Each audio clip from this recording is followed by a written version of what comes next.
Good evening, everybody, from Veterans Memorial Stadium in downtown Snohomish, Washington. It's WIAA quarterfinal state football. Here we go. Scott Oshman joined tonight by Keith Neely. Keith, how are you? Doing great. Great time of year to be broadcasting football. It is. It's late in November. Bellevue Wolverines, number 2 in the state, versus the home team, Glacier Peak Grizzlies, number 5. Both squads 10-1. They played each other on October 2nd. Bellevue winning that one 24-6, Keith. And I don't know what's going to happen tonight. That's what's so fun about high school football. But if you're Glacier Peak, you got to get some offense. Absolutely. I think that's the number one key to the game. I think that's what's drawn up on the chalkboard in the locker room for Glacier Peak. You got to throw not only points on the board, but you got to maintain some drives. You got to get something longer than about 20 yards at a pop before you punt or you have an issue where you give that ball up. And if you're able to maintain any kind of momentum, I think you might stymie this the way that Grizzly defense plays. If you're able to maintain any momentum on offense whatsoever, you've got a real shot at this thing. And last year, again, Bellevue, they played a home and home the last 2 years. The big thing with the offense for GP is they haven't scored in 2 football games. So they've got, to your point, they've got to figure out. Let's switch over now to Glacier Peak, to Bellevue, and the machine just keeps going and going. I mean, the roster is D1 filled. Justice Rogers at quarterback, the wing T, you never know what's coming. What do they have to do? Well, I think the first thing, you want to keep that mystique alive, right? I mean, it's a mystique that you and I walking into the park tonight. You kind of feel it's Bellevue. You can almost say it differently than you say any other team in the state. It's true. So it's one of those games that if you're Glacier Peak, you got to shake that right off the bat. If you're Bellevue, you do what Bellevue does. They wrote the textbook on the wing T. It's what they do. They run the football, and they have 20 different guys that have scored touchdowns. So not only are they good at what they do, they spread it around. So, if you're comfortable and you're on that roster, you're just showing up. You've already gotten rid of the away team feel of having played in Veterans Memorial before, so you got that out of the way. Go play some football. We'll tell you how they got here into the quarters, but first we're going to take a quick look at that defensive coordinators challenge, the 20 people. Who do you stop and how do you stop the Bellevue offense? Let's now go to Steve Hannon, the defensive coordinator for Glacier Peak, in this week's edition of Hannon's Huddle. Let's just do it, and then we're going to move on, all right? Hannon's Huddle, in here for my good friend Tim Boyle. Steve asked just a second ago, it's the quarterfinal late in November. They played the team before. Everybody knows the story. What did you tell your kids this week? Yeah, this week was about championship attitude. We need to have a championship attitude. They already have it. We want what they got, and now we're going to have to overplay them to the point that we can overcome that championship mentality. You held them at halftime on October 2nd, 10-0 going in. You flushed out the great option play for them. What are you expecting tonight? Any more wrinkles? Well, it's hard to know what to expect from them tonight. Are they going to come out and just say, hey, we're Bellevue and we're going to do what we do? We're kind of hoping that that's the case because I think we have a good plan intact. If their coaches came up with a different game plan, we're going to have to adjust on the fly. Matchups, that's a big key. They have 6'5", Penn. They have 6'4", 6'5" on the receiver. So if they try and get deep on you, which again has sometimes been an issue when you stack them up to stop the run, you're so good at that. What are you looking on matchups for your DBs this tonight? Yeah, well, when they're in their spread offense, I think we'll be okay because we'll be back. But when they're in the wing T offense, they're going to have one-on-one opportunities whenever they want it with the receiver. I know it's terrifying, but that's what we got to do to stop the run game. All right, you think if you stop the run game, you're going to be okay? We have a really good chance if we stop the run game out of the wing T. The question comes is that quarterback going to get loose and run around and get yards running around? If we contain the quarterback and stop them in the wing T, we got a good shot. All right. That's tonight's Hannon's Huddle. Thank you, Steve. Congratulations. Good luck, and we hope to see you down in Tacoma. Yeah, let's do it. All right.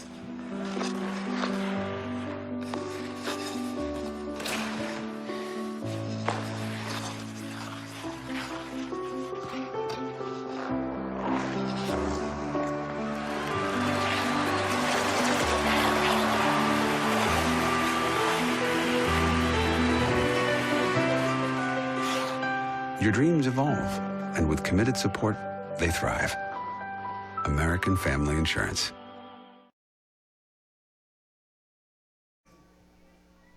Back here, Scott Oshman along with Keith Neely here. Quarterfinals, Bellevue, Glacier Peak. And Keith, we were just talking, if you don't know, this is a puzzle, speaking of the Bellevue Wolverines, that Glacier Peak in 5 meetings has not figured it out yet. Yeah, and right here at Memorial Stadium, you've had a couple here right at your home turf that you can't quite get figured out either.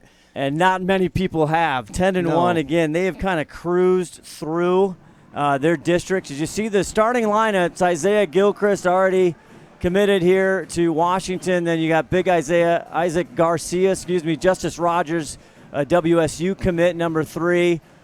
Christoph Hirota, he scored the touchdown last meeting here. Tyson Penn, 6'5". Ursel Terrell again having 143 yards on 20 carries and 2 touchdowns for the win. And we'll tell you real quick about the Glacier Peak defense, Keith, trying to stop them again. And you kind of noticed they've done a good job holding this Bellevue offense. As you see our graphic showing these kids, and they are excited for this game and the challenge. Again, big boy McCoy back there, the big defensive line, and the DBs. You heard Steve Hannon say, yeah, there's going to have one-on-one matchups, and we could get beat. I think that really comes down to the key to the defense for Glacier Peak. It's not the guys up front. They've done and proved themselves time and time again about how they can stop the run, including this Bellevue juggernaut that's out in front of them. It really comes down to not getting beat over the top, just typical DB things, right? Meeting the ball at the apex of the catch. They've got big, tall receivers, and if you can get up and catch the ball or beat them to a spot, all it takes is a couple takeaways to turn the table.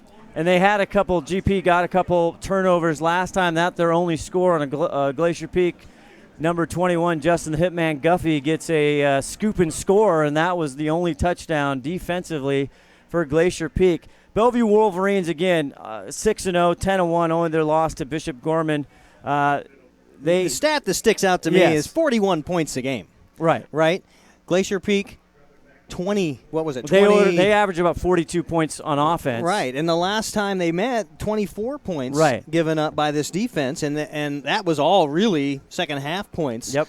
So you know you can hold them. At least for a half, you've proven your defense can hold.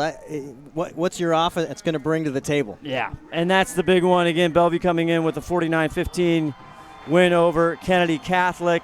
A great game last week to get here for Glacier Peak against Ballard, a promising Ballard team. As the kickoff, Ramsey, and that'll go to the up man, number 29, takes it to 20. Finds a little crack. Woolhoff gets him, but he gets all the way up to the 41-yard line. Thomas Lisi there, the 5'9 senior. 41-yard line already, field position. And Bellevue, boy, you got to be drooling right off the bat. You defer to the second half if you're Glacier Peak. Not a bad choice. You want to see what your defense can do. Your mainstays can do right out of the hole here. And if you can get a stop on the first drive of the ball game and get your offense on the field quickly, that's great. Glad you're with us here on STSPN. Justice Rogers out of the shotgun. There's a fumble on the first snap, and they get it down, and I think Bellevue, no, Glacier Peak. They're saying it's Glacier Peak ball? No, 55. I think that was just he pointed. Yeah, he pointed. And that's big. 55 DeWert, right? DeWert. The stud. Able to fall on the football after a missed snap. And you wouldn't think jitters out of a Bellevue football squad would be even a word we'd utter. None of the coaches divulging any injuries at all on both sides. This time we'll take it now 2nd and 10 from their own 40. And this is Terrell, or 21. And that is Terrell, again, who hurt Glacier Peak the most on that October 2nd win. And he'll get a gain of 3. And here you are on a passing situation against a team that likes to run the ball. And if you're Glacier Peak, there's where you make your decision. You're going to stack the box and try to get them stopped here on the wing tee, or are you going to play a little safe and on a passing down, maybe back a couple of guys up? A cool night here, 35 degrees, no precipitation at all. 3rd and 7. And That'll it's do it. Kristoff with a big, can they get him down? Still trying. Argue gets him with a big loss. And just what Glacier Peak wanted is an opening series here with 4th and a mile, Keith. That's a statement, and exactly what Glacier Peak needed. Deferring that kickoff to the second half, you've gained a possession, a very valuable possession by getting a big stop here. Hirota, the ball carrier, 5'10", 175 senior. Again, he had 7 carries for 45 yards and a touchdown. Back to punt is Cirillo. And to receive, and a fair catch is by Justin Guffey there at the 29-yard line. Here we go. I don't even have a dog in the fight right now as far as a broadcasting guy. It's just exciting football. This is just so fun. And we've been doing Glacier Peak football. This is our 5th year broadcasting on the web at STSPN. Again, this is presented by Gilpin Realty. Our pregame was American Family Insurance. We're glad you're here. Scott Oshman, Keith Nailey, and the STSPN crew. And we'll go down to our Everett Edmonds Community College sideline reporter Ron Henthorn as we move along. Our head officials, our white hat, will be mic'd up, Dean Corcoran, and we'll get you the rest of the refs. So starting at their own 19-yard line, Glacier Peak. And that's Ziomas, the freshman. Give it to Carter. Nowhere to go. Now picks it outside. Carter to the 40. Gilchrist finally catches up and spins him down, but all the way to the Bellevue 35. Elation on the sideline in front of us in absolute shock. You can see him. I'm looking through the spectacles, the binoculars here. Bellevue stunned. A huge first play from scrimmage for Glacier Peak, 34-yard pickup. Dexter Carter didn't like what he saw going up the gut and turned outside. Nice job by the blockers, and Gilchrist finally has to catch up and take him out. But 1st and 10 now on the Bellevue 38. Aiden Ziomas, the freshman quarterback. We'll tell you more about him. Just a spectacular year. Gives it to Bunt. Bunt up the middle, and Colton Bunt games 3. Colton Bunt, Keith Neely, did everything you can imagine last week in the win against Ballard. 296 yards. We had him at 305. 5 touchdowns in the win. Colton, bye-bye Bunt. Well, you got a couple guys that can squirt one loose. You just saw Carter run around the end, able to get outside with the speed. And if you can pound a couple up inside and keep this Bellevue defense off balance, it's a matter of action versus reaction. I think a lot of the first meeting between these two was a Glacier Peak reaction to a lot of things. This game so far, it's action. They're taking it right at this Bellevue defense. 2nd and 8 from the Bellevue 30. Ziomas, this time to Colton. Now he goes outside, tries to cut the corner, and that's what you cannot do is they try and strip the ball. Great pursuit there by Gilchrist, leading the charge. And Lane was there as well for Bellevue. We'll see where they mark him. A couple of defensive backs for the Wolverines. Gilchrist, 6 foot, 180 pounds. You've got Sams on the other end as the defensive back, 6'1", 172. Those are some big DBs. That's not the safeties. Those are your cornerbacks. No, first quarter, 8:53 left, no score. 3rd and 9 now for Glacier Peak. Not able to do much of anything in their first meeting on October 2nd. Passing down. Punt and Carter. Bunt goes over, rolls to the far side. Zioma still. Now he floats it out. It's caught, but I don't know if it was out of bounds. That'll bring up 4th down. And Guffey over there along with Alex Garrett, but Gilchrist there on the defense. He is everywhere, number 1.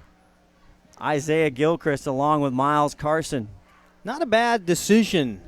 You're rolling out of the pocket. You've got these big guys bearing down on you, breathing heavy right into your kitchen. And you make a tough pass. It was catchable ball, but let's not make a mistake, especially right here when you're inside Wolverine territory. Glacier Peak on 4th down conversions, 56%. They do go a lot. The Riverboat Gambler, Rory Rosenbaugh, in his 8th year. He never met a fourth down he didn't like. Ziomas in shotgun. Fakes it to Carter. Now goes, looks and pass. Has some times over the middle. Wide open by Guffey. Eludes a tackler into the end zone. Touchdown, Grizzlies. Oh, baby. Baby Z to the hitman Guffey for a touchdown with 8:22 left in the first. You needed some offense? We'll show you some offense. They have first drive of the ball game, 6 points. It's right where you want a Bellevue team, on the ropes early. Kevin Ramsey in to kick the extra point. Plank to hold as you see it one more time. And that's one thing we didn't have a chance to talk about. Justin the Hitman Guffey, the senior, he's just a big play guy. Got to get the ball in his hands. Ramsey on for the extra point. It is up, and it is good. With 8:22 left to go in the first quarter of the quarterfinals of state football. You win, you go to the Dome. A 36-yard pass touchdown. Don't go anywhere. Presented by Gilpin Realty on STSPN. 7-0 GB.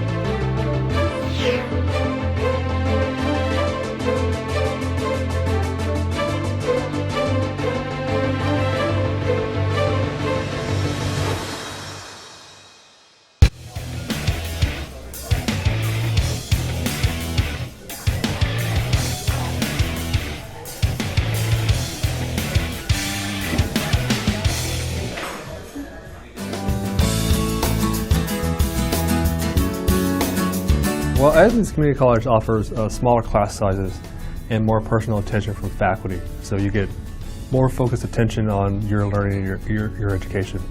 I think I could try a few things out here and realize what course. 7-0 Glacier Peak, 8:22 left. What happened there, Keith, on that 36-yard touchdown Just pass? a little skinny post by Guffey, well run. I think he was the second check in the sequence from what I could tell. Looking off, the first receiver covered well and got right in between the linebackers and the safeties, and a picture-perfect spot on that skinny post in for the touchdown. And, boy, if you can find wide open areas like that, you're going to have a lot of fun throwing the ball around. Yeah, and again, Ramsey kicks it off, and number 29, of course, Thomas Lacey, he returns. He had a great return on the first kickoff. Glacier Peak, if you're just joining us, did win the coin toss. They deferred. Bellevue already had a 3rd and out on their 3rd down play. Big sack or loss, tackle for loss on Hirota, and Glacier Peak gets the ball. They go for it on 4th and 9. It's a 36-yard touchdown. Boy, and the Bellevue Wolverines having some trouble with personnel, running guys in and off the field in their first snap here, the second drive. Lacey, they get the ball, 29 on the far side. Now he cuts it up, and he'll gain 6 or 7. That's the wing T right there. You have two options. You got two Glacier Peak defenders in the backfield, but you don't know who you're spying. That ball sneaks out of there on somebody is going to have it. If you could take 2 down, you might have a chance, but the third ends up with it for 6 yards, and that's what that play does almost every time. Leaves them at 2nd and 4 on their own 42. That tackle by Ricky Kranz. Justice Rogers. He's going to take it right up the gut. First down and more, and Umpqua Bank first down. Finally tackled by Bunt, but he'll cross into GP territory. Bunt's seeing the field well. He's been on 2 or 3 different tackles. That time he was the last man in defense. You hate to have him pushing too hard in the box, but with that wing T, and they just ran it the play before, you got to be careful not to cheat. They were able to hold in the earlier meeting Rogers. He only had 6 yards, Keith, in that first contest. He didn't have to do much. Again, Terrell getting most of the carries that night. 1st and 10 now on the Glacier Peak 47. Here comes Justice again. This time he's cracked by number 50, Ayat, and maybe a gain of 2. Yeah, they'll back the spot up 2 yards is all, and you can hover him right here. Keep him out of any wind and any momentum, and get that 3rd down and make Rogers try to throw the football. I think we're going to have some success. 7:01 left of the first quarter here. 7-0 Glacier Peak. First time they've scored a touchdown from the offensive side in 2 games. Rogers gives it up to Terrell. Terrell only get a yard. A lot of Grizzlies there. Argue up there. Guffey. Yeah. And big number 55, DeWert, kind of stumbled out of the block right off the bat for the Wolverines. And he makes that block. It may be a different story, but just slipped just a little bit. It's not wet.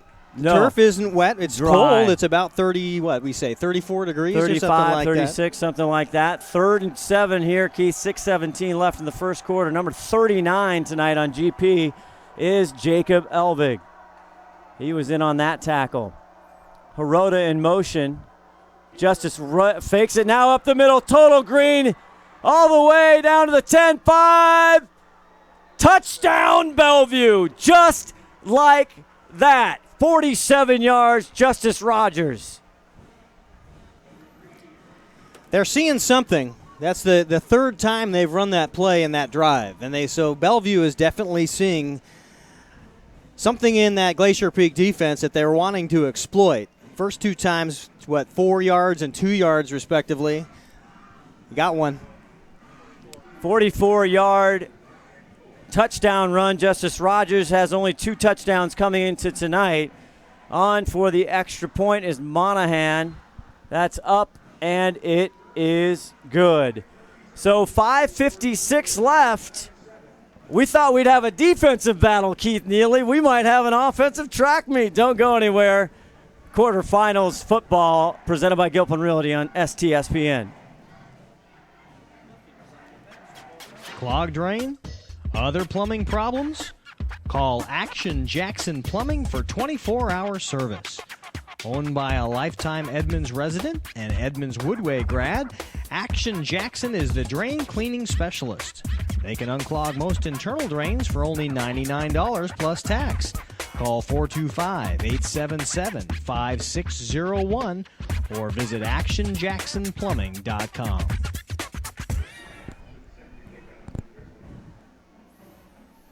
Welcome back, Scott Oshman, Keith Neely, and I tell you what, 5:56.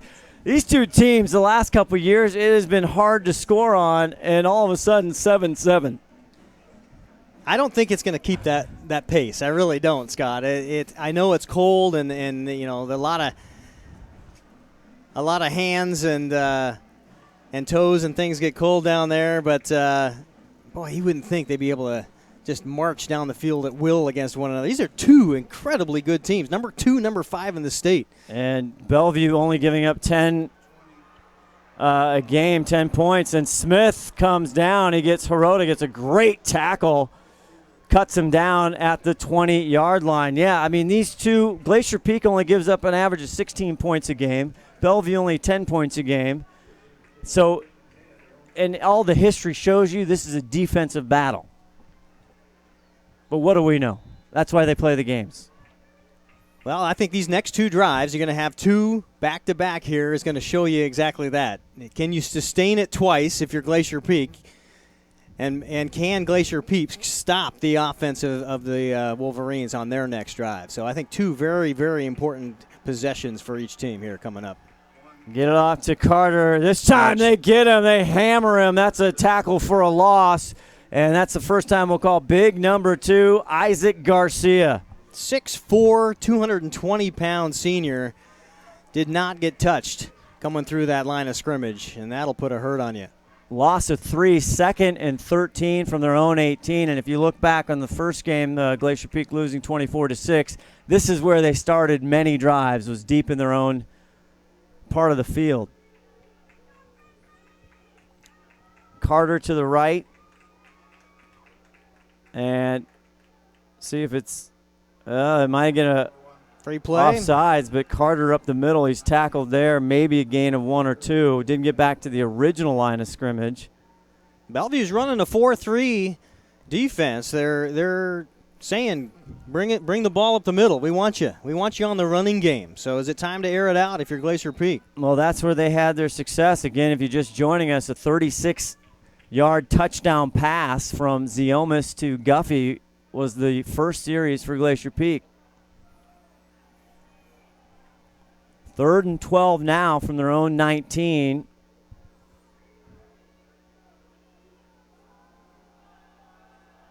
We'll see if they'll pass here, Keith. Bunt in motion. Rolling to the far side as he almost flips it out to bunt. That's all he had, and a big knocked out of bounds there at the 25-yard line. That kind of gets the Bellevue sideline excited. And that'll bring up 4th. Big momentum changer. You had a guy open deep for Glacier Peak. Justin Guffey was running that same little skinny post route and had about 2 steps on his defender, but I don't think he was seen. Yeah, hard to do. Especially when you're rolling out to your right. And Thomas again back. Ramsey with the punt. It's a Glacier Peak bounce to the 31-32, and that's where they will start. So all kinds of fireworks to start, and like you said, Keith, kind of calming down a little bit. Well, it's, again, that mystique. You're playing against a team that carries something extra when they walk into the stadium, and that gives you a little extra momentum, a little extra adrenaline rush. You know, you get that first smack out of the way. If you can keep the momentum, great. But right now, Glacier Peak's going to have to regain it, I think. And That's what are the they? chore. Yeah, they're playing to go down to the Dome again. Bishop, Blanchette, Juanita. Bishop Blanchette up 40-20, I think, at halftime. Yeah, We'll watch that score. Rebels struggling on Rogers to Terrell. Keenan can't get to him. He crosses. Finally, it's Andrew Big Boy McCoy. Brings him down, another gain of 3. Glacier Peak is getting penetration in past that line, that offensive line. Just not able to keep up with the speedsters in the backfield for the Wolverines. But you're able to make at least some hay by busting through the front 5 there. And number 34 for Glacier Peak, Ian Black, had a brilliant game until he got injured in that Bellevue game October 2nd. As we have 2nd and 7 from their own 36. Rogers under center. There's the wing tee. And he gets a Terrell up the middle. Steps out of tackles, cross mid-stripe, 40, 30. It's a foot race, bunt. Gonna get him down at the 2-yard line. And Terrell, his last game, had a long run of 33. That'll outdo that. Holy Terrell, smoke. just Again, once you get that first step and then the explosion through the defensive line, that speed is unmatched. And boy, talk about athletes. They just keep coming and coming and coming out of that backfield. That's an Umpqua Bank first down, 62-yard run by Terrell. So now you gotta really worry about the big plays. Glacier Peak's done very well from the line of scrimmage, but you can't give up the big ones. Rogers under center. Terrell again, and did he get in? He is short. 2nd and goal with 2:39 left here in the first quarter, all tied up 7-7. Well, a bit of gut check time now for Glacier Peak to make the stand. If you can get one here and keep maybe just 3 points on the board, you'd be right where you were at halftime of the ball game in the first meeting. Pound for pound, again, the Bellevue offensive line versus the Glacier Peak defensive line. They outweigh them. Rogers under center.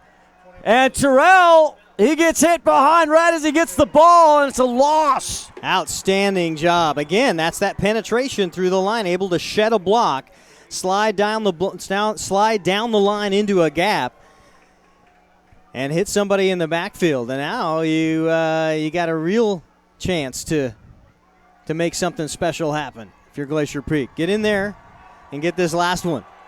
Big defensive stands. You hear the home Glacier Peak crowd starting to get into it. 1:37 left in the first quarter. 3rd and goal. I think the first times I've seen twins on the far side. And that's Lisi and Garcia on the far side.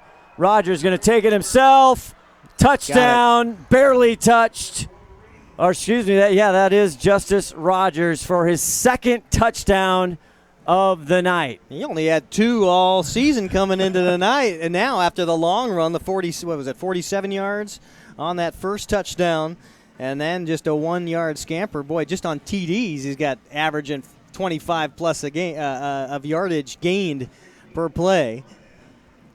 Not too shabby out of a quarterback that's not known to run the ball. And GP had held him at check in their first meeting this year as Monahan's on for the extra point. Tick is up, and it is good. So Bellevue strikes huge, a huge run by Terrell. Kind of set up first and goal, second and goal, and third and goal. Justice Rogers takes it on his own. 14 unanswered points after Glacier Peak was able to crack the egg first. And now, again, it comes back to what we talked about in the pregame. Well, we'll talk about more of that. 1:19 left. 14-7 Bellevue on top on STSPN.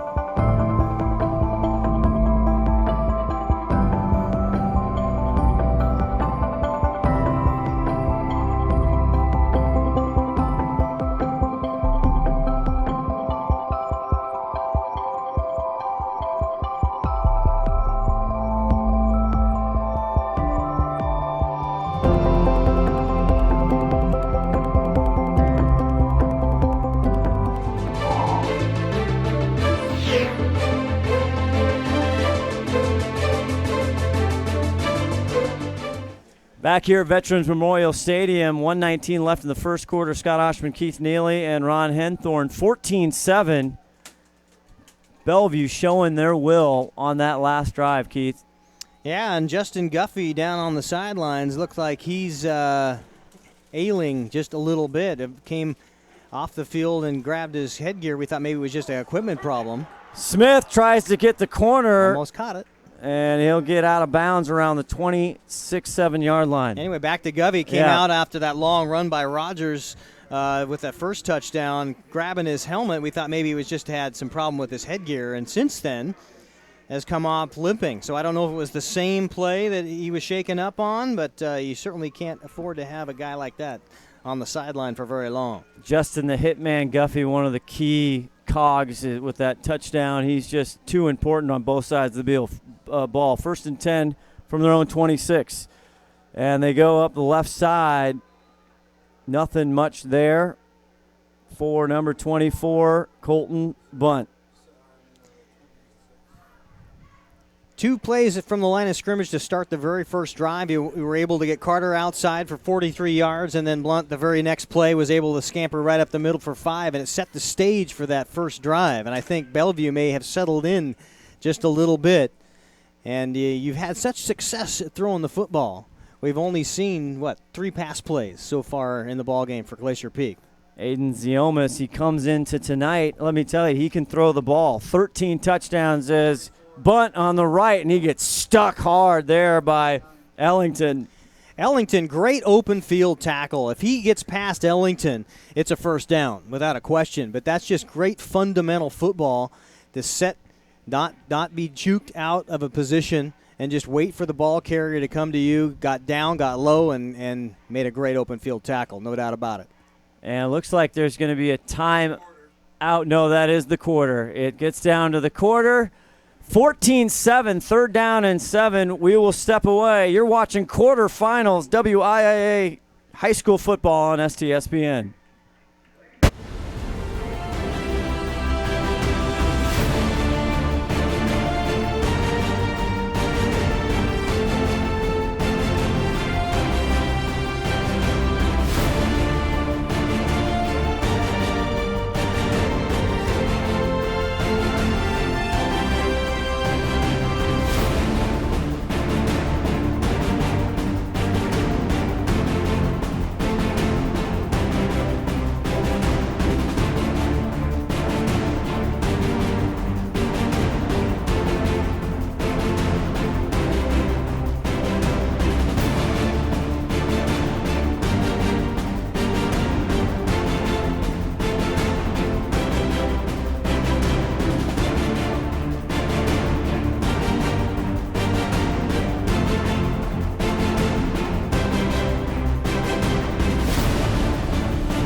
Heading into second quarter action. One thing they talked about at halftime last in October, that Week 5 game, Keith, was head coach for Glacier Peak, Rowe, when they were just down 10-0. He talked a lot about you just want to get through the first half, not completely demolished. If you can survive the first half and settle down, you might have a chance. Well, and again, that's that action-reaction thing that I talked about earlier. If you're playing a reaction-type ball game, that's kind of the mentality you have. You want to see what Bellevue's going to bring. It's a new little wrinkle here. 15, Ziomas under center. Usually he goes, and he's tackled by DeWert before he can even hand it off. And Marquise DeWert, that is why he is just an animal. Holy smoke. That was just timed extremely well. It's almost like when you watch Cam Chancellor when he leapt the line. Yes. The timing and leaping the line on a punt or a field goal block attempt. That was just straight out. Light your hair on fire, jump the snap count, and meet the quarterback in the backfield. I don't know if you're going to see Ziomas in the under center too many more times. Yeah, he's not good. Ramsey with the punt. And Thomas just looks at it. It takes a Glacier Peak bounce. Again, they'll start at the 39-yard line. Decent field position for the Bellevue Wolverines. Want to welcome in again our second week special guest, the head coach of the Snohomish Panthers, Kai Smalley. Kai, how are you? Better than I deserve. How are you? Good. Thanks for being up here again. Interesting start to this one, Kai. 7-7. Should have been a defensive battle, and here we go. But now the power and precision of Bellevue kind of taking its toll a little bit here early. Yeah, but GP's not coming out intimidated. They're playing well. So we'll see if the Glacier Peak defense can pick up the offense as Bellevue starts at their own 40. Rogers fakes it. Now he's going to run up again. This time he is brought down. Black gets him and Fafita, and that's a gain of 5. 6'3", 220. Kai Smalley again, head coach of the Snohomish Panthers. When that thing's running at you, when that guy's running up the gut and he's another halfback, that's trouble. Yeah, he adds another dimension to it. Well, they must be seeing something on Glacier Peak's defense. A head coach, you would probably game plan this, but not known to rush or score touchdowns. He's got 2 tonight. Yep. No, they've seen something where they can get numbers on them, and they're taking advantage of it. And Terrell up the middle, and this time they get him. It looked like the first line of defense, but there was Fafita to get him, and it's close to a first down. Had the bear crawl working there. Got an extra 2 yards on some run after contact or bear crawl after contact. I think he scrambled for 2 on hands and feet. 3rd and a couple. I don't believe Bellevue had a 3rd down that they even had to attempt in their last drive. Nope. Kind of rare error. It is. And again, defensively, Glacier Peak doing some switching. And we'll see what Rogers. 3rd and a couple. Gets it to Terrell, breaks an arm tackle. Now the second wave. He'll get an Umpqua Bank first down across the mid-stripe into the 48-yard line. And Terrell, already a big night for Bellevue. Well, if you get the first point of contact, he had bunt in the backfield and made the first contact and got the ball carrier slowed up. If you have any help at all, or you make an open field tackle, you're probably looking at 4th down in a punt situation. So it's just those little tiny fundamental things that can rob you. And we saw Kai Smalley last week against Ballard that first couple drives. And again, the rain and that was a factor. But you can't arm tackle an athlete like these guys. Nope. They'll run right through it.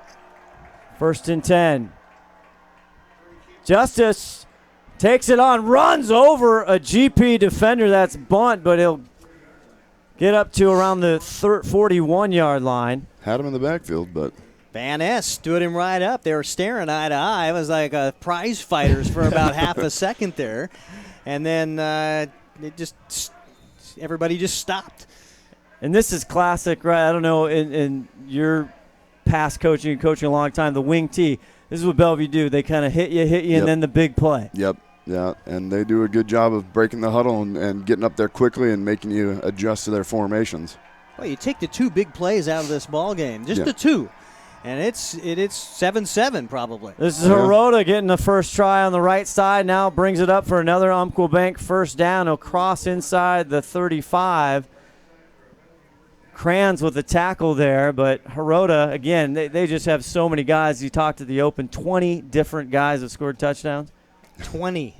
That's remarkable in a history of a school, you know.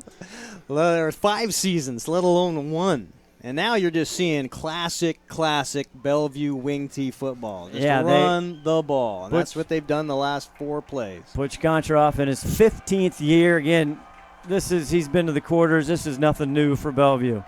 1st and 10 now on the GP 34. Fakes it to Rogers up. This time he's stuck. And it takes a gang of tacklers to get him down. He's a big boy. And he still gains some yards. Van Ness in the same exact position. Stood him up in the backfield, both of them staring at each other. Who got the better of this one? No, definitely a good job of getting some penetration there, which is what they need to be having right now. But, again, after contact, he pushed for a couple. So 7:43 left to go in the first half. 14-7 Bellevue.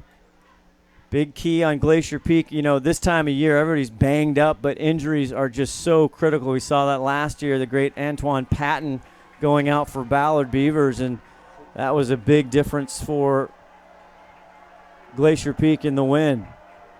2nd and 9. Rogers, maybe the first pass of the night, goes over. It's dropped. Nice. Incomplete by Isaac Garcia. You don't get to see that many nights. No. 6'4", 220, hit him. Good coverage. That was good coverage. Hit him in motion. And we'll see if we have Dean Cochran, our ref. And it's a penalty there, Keith. And illegal formation. Here we go. We had an illegal formation on the offense. That penalty is declined. 3rd down. Giant play here. Our white hat, Dean Cochran, great guy. Had him in the booth a couple weeks ago. 3rd and 9, 7:16. Quarterfinals, Keith. You don't want to overplay every single down, but this is big for Glacier Peak defense. Hirota in motion. Fakes it. Rogers again up the middle. This time walks out of a tackle. An Umpqua Bank first down. They had him dead to rights, but that's what Justice Rogers will do. I just don't believe that Bellevue walked into Veterans Memorial Stadium today and say, we're going to hand the football, or not hand the football, we're just going to have our quarterback run the ball, have the entire first half almost to himself running the football. I just don't think that was game plan A. No, and again, as you're from the coaching side, head coach for Snohomish Panthers here, Make Kai your Smalley. Adjustments. Yeah, what adjustments is that? Yeah, that's just being smart about who carries the ball, right? 86 yards. Why bother with a handoff? 10.8 yards an average. Yeah, they are absolutely destroying the guard. Fakes again. Here's Rogers, and this time you can't get him up high. He drives the pile inside the 10 to the 9, and it has been the Rogers show here in the second quarter. 9 attempts, and leads all rushers in attempts, yards, average, TDs. Only Terrell with 62-yard scamper has the long for Bellevue. Running right now, again, just up by 1 touchdown. Again, Glacier Peak, you know you got to keep your kids in the game. Yep. Nothing they didn't expect. No, and it's no different than when they were in a situation they were in last week, so. Good point. And do they get it to Terrell? They do. This time they bundle him up. Again, a lot of Grizzlies there. Maybe he'll get one. One name we haven't talked about too much for Bellevue is Isaiah and Fonzie. Yeah. Fonzie, who was, how many TDs did that kid have coming in tonight and hasn't touched the ball yet? Yeah, just the sophomore. So it's a first down. It was 3rd and 2. That looks like an Umpqua Bank first down. And now again, 1st and goal from the 7. Spread it out a little bit under center. Get it this time. They get it to Terrell, but there's a flag. In the backfield, in the defensive backfield. And they'll talk about that. It was 1st and goal from the 7. So Face how do you, mask, I think. is it? We'll hear from Dean Cochran here in a second. And we have our in-booth, Jeff Mattson, the longtime ref in Washington State football, up in the booth. Who needs to go to New York? That's right. Who needs to make the call to New York? With a We got it face right mask here. On the defense, half the distance of the goal, still 1st down. That's a tough one. Kai, we talk about penalties. You talk all the time. You know, when you're playing at this level, you're at the quarterfinals, no matter a great team, mistakes will kill you. Yep, absolutely. Glacier Peak doing a good job. Been a very clean game. This time they spread them out like they did last time. Rogers going to take it himself on the left. This time, nice Good angle tackle there. And it's Ethan Smith coming in for the tackle, number 20. Not a bad job. Twice now we've seen goal line stands by Glacier Peak. And they seem very comfortable. You never want to be comfortable on a goal line stand, but Glacier Peak twice, they almost had one in the last drive of Bellevue. Was able to get Rogers over the line in a 1-yard scamper, but now first stop, 2 yards out. See if he can get another one. And everybody has a designated assignment when you're playing the wing T, Kai. Is that right? Yep. You got to stop everybody. Everybody's a potential ball carrier. From the 2. Terrell tied up, and I don't know that it'll let him. Now the gang gets him, and they push him back. Good time to get away from arm tackling. Well, Glacier Peak, what else do you want? Now they're making them earn it, that's for sure. 3rd and goal from the 1. Every 3rd down, it's just you get antsy pants here watching them. But you didn't want to put too much on each 3rd down conversion. You mentioned that in the last time they had a 3rd down. But, boy, going in at halftime, down 2 touchdowns to 1. And there's a timeout on the field, Keith. We will take our first Fred's Rivertown Ale House timeout. Don't go anywhere. 3rd and goal from the 1. Glacier Peak, Bellevue quarterfinals on STSPN.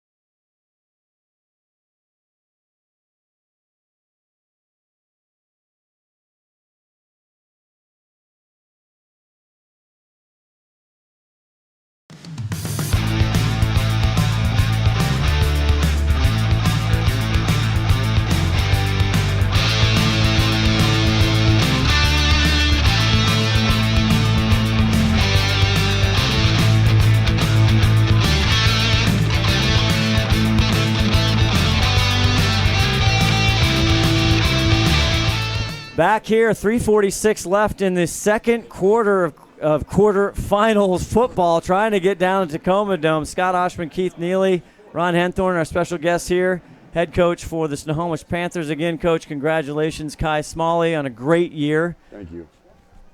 And it's third down, 3rd and goal.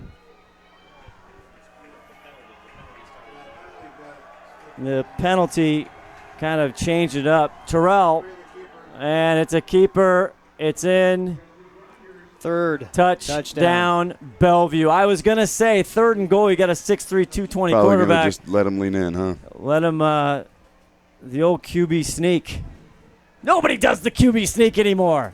Well, it's only working for almost 100 yards and a half.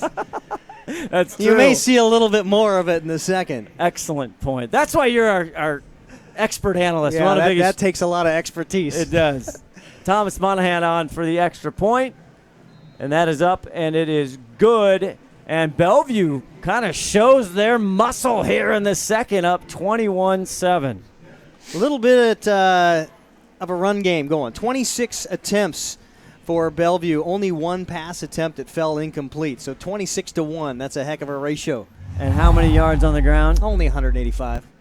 Well, Glacier Peak, we'll see if they can answer. Yeah. And what are you telling Coach Kai Smalley? What are you telling your club right now if you're down there? Well, same thing I've told you guys last week. You just got to stick to your plan, right? And that's it's as a coach, because if you start skewing from it as a coach, then the players are going to start losing faith in it too. And that they've just got to come out and do what they've been practicing all week for. And they've played them once this year, and it's hard to beat a team twice in a year. So if they can get out to it and get after it, then they should be just fine.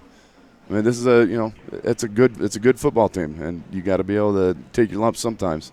Now, are you a scripted guy in the first series? Are you a proponent of scripted plays? Yes, absolutely. Yeah, you got to be able to come out and see how they're going to adjust to your formations and see how they're going to play, and not just shooting things from the hip, because otherwise it's too easy to lose your identity in doing that.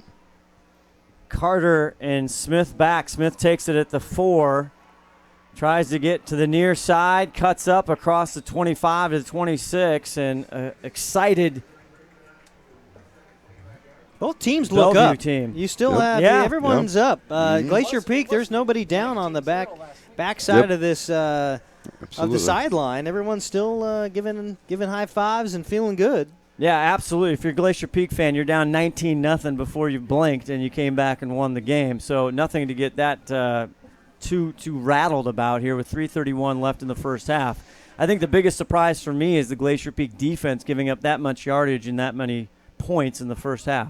I certainly didn't think that would be the case, but I don't think that, again, I don't think Bellevue necessarily came in thinking they were going to give the ball to Rogers 11 times for 97 yards either. So I think there's been some adjustment on what Glacier Peak had game planned. Ziomas to the near side, rolling, throws it, almost looked like a kind of a jump balls there for Smith, and good coverage there by that was number Sam's, 11. Yeah, Sam's one of those big, tall defensive backs. Both of them on both ends, 6'1", almost 200 pounds apiece. That's a lot of defensive back, but you got to have the quicks back there, and they got some beef too. 2nd and 10 for Glacier Peak. Again, Aiden Ziomas throwing over 1,500 yards, only 1 interception, 13 touchdowns coming into tonight. Not bad for a freshman, right? 5'9", $150, not bad for the phenom, Baby Z. Carter goes in motion. Now they hand it to Bunt. Breaks tackle, spins out of one, but can't get it out of that one. A great job there by the Bellevue defense, number 33, Sturgill. Now, Sturgill got him, but it was a rally to the football. There were 3 and 4 hands on Blunt before he was had any downhill running whatsoever. And boy, he had such success early on that first drive. You wonder where that went. Now 3rd and 13, as they say, behind the sticks. It's not a good place to be. What are you looking for here, Coach Smalley? Well, right now Bellevue's in a good position just to pin their ears back and come. So, but looks like they're still keeping their 2 high safeties, and they're getting ready for. Yep. They fake it. Ziomas, a quick pass, and nobody was looking for it. It's intercepted by Bellevue, and that's Medjian. Number 30 with the interception, the senior, Michael Medjian. Can I buy a vowel? Yeah, exactly. And that's, you didn't want that. But you knew you had a passing down. Yep. Good coverage. He threw it into double team, and it doesn't always come out well. I thought for a second there he caught the football. It looked like he did. And I don't know if it was just stripped on the run or it was up for grabs for a second. But what you really can't afford right now with 2:25 left in the half is to go down by any more than the 2 touchdowns you're down. Maybe we can go down to our Edmonds Community College sideline reporter Ron Henthorn to see if he had a good view as they're going to take a timeout for Bellevue. Ron, did you get a good look at that? Was there kind of a struggle for the ball with both kids?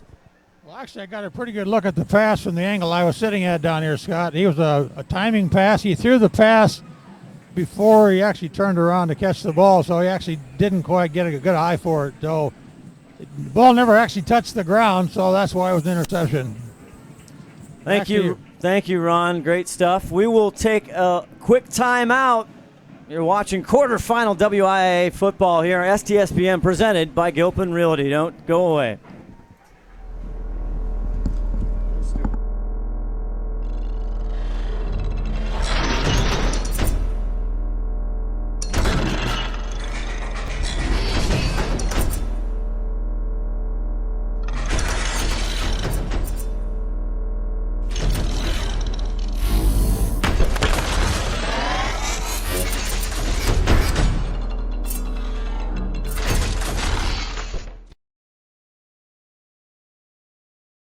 the turnover, the interception, Rogers keeps it. Now he's going to go down to There's over the Tyson. Touchdown, Glacier Peak. White for your throat.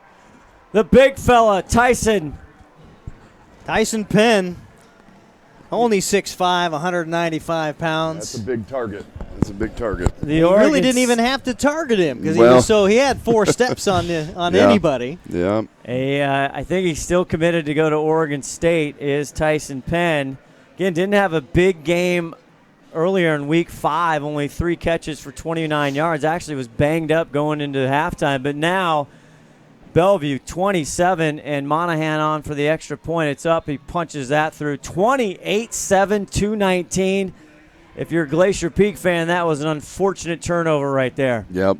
And Constantly down on this end of the field. I think you have to be in the ear of your quarterback. And you know, the kid, the Ziomas, the times that I've watched him play, exuded confidence. I mean, just from his very pores. Yep. He's not a big kid, but from an outsider looking in, I was impressed, absolutely impressed with the confidence. And I think that's maybe teetering just a little bit right now, especially when you had the play after you had Big DeWert time that play and jump him into the backfield.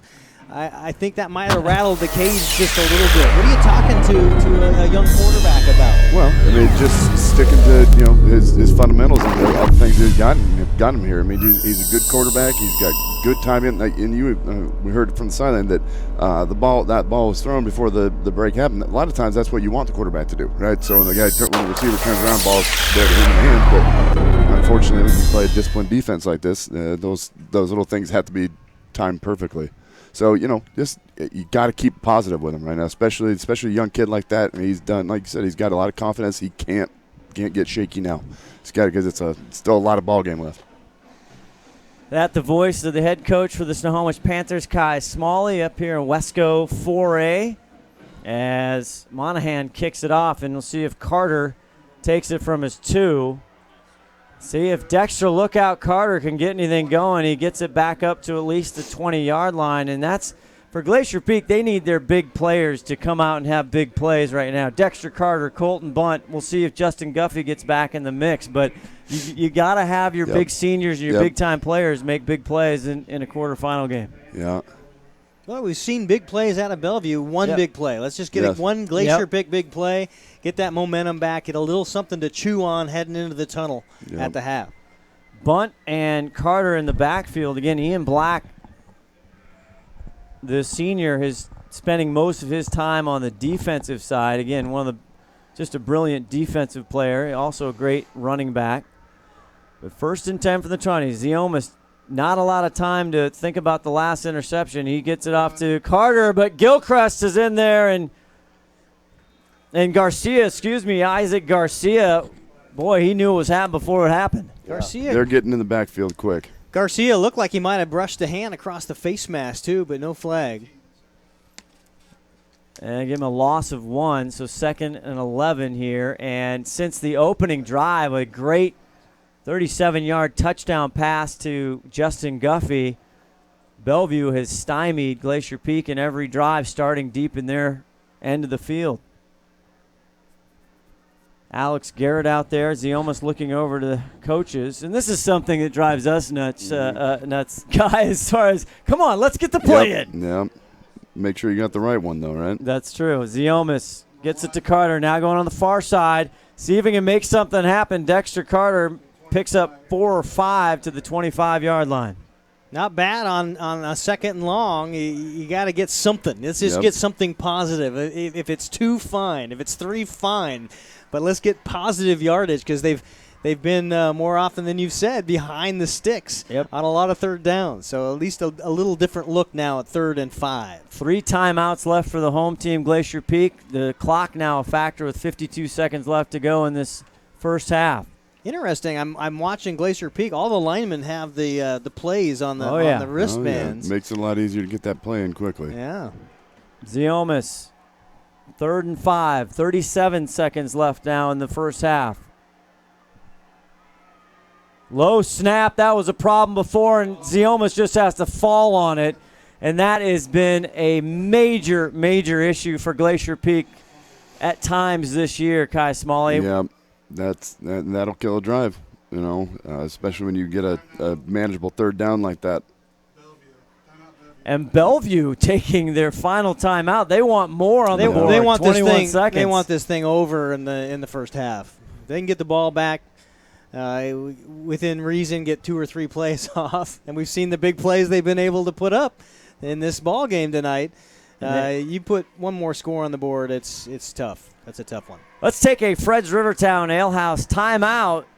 28-7, 21 seconds left. STSPN.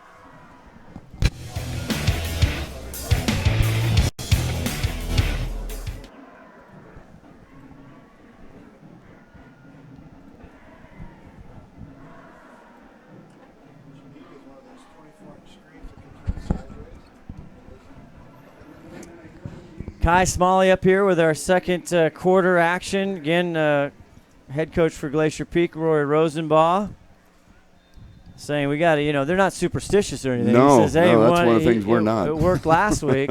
Ramsey just gets it off. And that's why Bellevue called a timeout. Exactly Just that. Let it roll. 13. Fellas, let it roll. That's right. Gets down to 10 seconds and 9 seconds. And 48 yards to work with for Bellevue here in the first half. Obviously, I'd like a little bit more on that punt, but that still gives you some time, or doesn't give them the time they probably wanted to have going into that. Yeah, you're going to get one play off. Yeah. And even if it's a pick, it's a punt kind of thing. Yep. So it's not like they're going to let off the gas pedal. No, they're not. So a huge challenge here. It's, in the state right now, Eastside Catholic kind of rolling. It's they haven't really been challenged. With the state champions, that's the loss last year for Bellevue. Ended that 67 yard or 67 game winning streak. Yeah, that's a decent streak, isn't it? Not too bad. Behringer now in the backfield. Justice going to go to the air one more time. Now he skirts to the outside. Argue chasing in black, and they get out of bounds with 3 seconds left. Bring up second and 4 or 5. Got to credit the Glacier Peak good coverage. DBs back there. Absolutely. That's the reason it's still in the ballpark. And again, in that Week 5 game, I know I've referred to it many times, but there were a couple times where they went deep, and Dexter Carter was playing defensive back, and he had some great coverage and great plays on the great Bellevue receivers. Well, even Smith playing back there in the. Rogers back to pass. He's going to go deep. He's going for Penn one more time. This time he overthrows it. Incomplete. And that will end the first half. Stay tuned for our Action Jackson Plumbing halftime show. Bellevue up big so far, 28-7. We'll be back with more of the Action Jackson halftime show here on STSPN. Clogged drain? Other plumbing problems? Call Action Jackson Plumbing for 24-hour service. Owned by a lifetime Edmonds resident.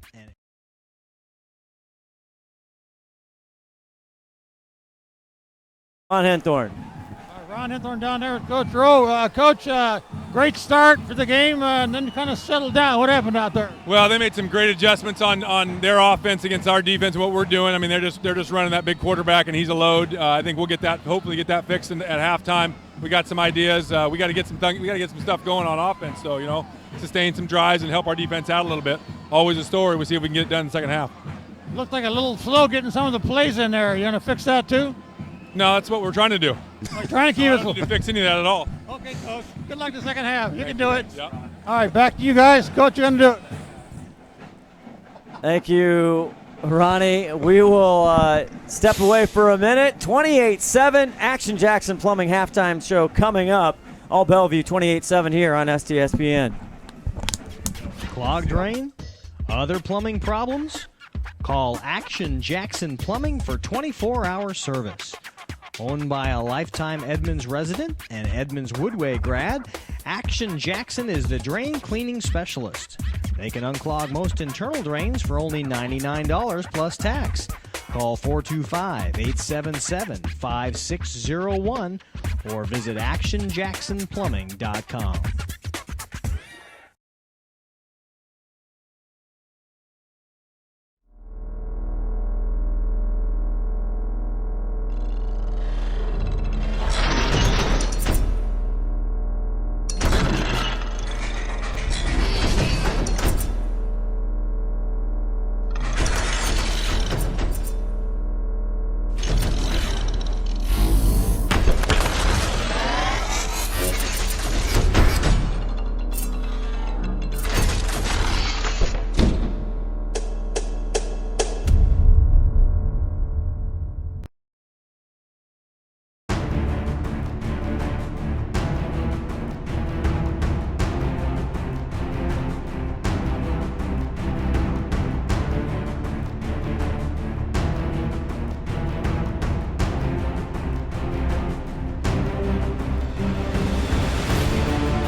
Okay, our Action Jackson Plumbing halftime show, 28-7 Bellevue here at the quarterfinals, trying to get to the semis. And joining me here from the Everett Herald, the celebrities, always a pleasure and an honor here. Aaron Lammers and David Kruger here. How are you guys? Good. We're doing good, yeah. Yeah. We got Steve Willits off over there. And We Steve can do a Willits podcast. here. I mean, it is literally... Where's the red carpet? It's the dream team here. Yeah. I don't know if we have enough craft services and enough pampering here for all you guys. So 28-7. First of all, let's talk about the day and about coming in 4 teams from the area. You were down, Aaron Lammers was down covering Lake Stevens. I mean, my goodness, they look like a fine oil machine with a big win. If they're not going to win state, you got to tell me who's going to beat them. I mean, they looked incredibly good today. Every facet of the game. They rushed for 419 yards. Eason threw for 262 and 4 touchdowns. Is that it? Just 262? Yeah, just 262. Grimes out-yarded him. He had 280 with 3 touchdowns. Defensively, they were great. I know they talked about my story is going to be about tomorrow.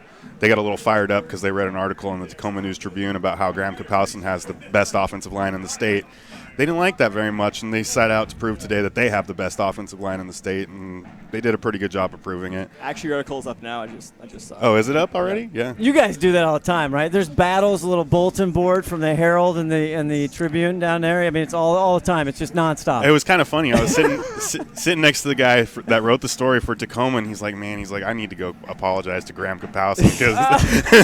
Well, no, I tweeted it out last night, just like, hey, Lake Stevens fans, if you want to see who you're playing, here's the story. I don't know if the players probably saw that before that, but yeah, no, you gotta be careful. I know that that's happened a couple times this year where I think we write things and players see it and they get a little bit fired up and they get a little bit ready to go. I know that happened in a game with some teams I'm not gonna name. Yeah. But that happened before too. That we've so some extra. Kings looks like they took care of business, no problem. Archbishop Murphy right now.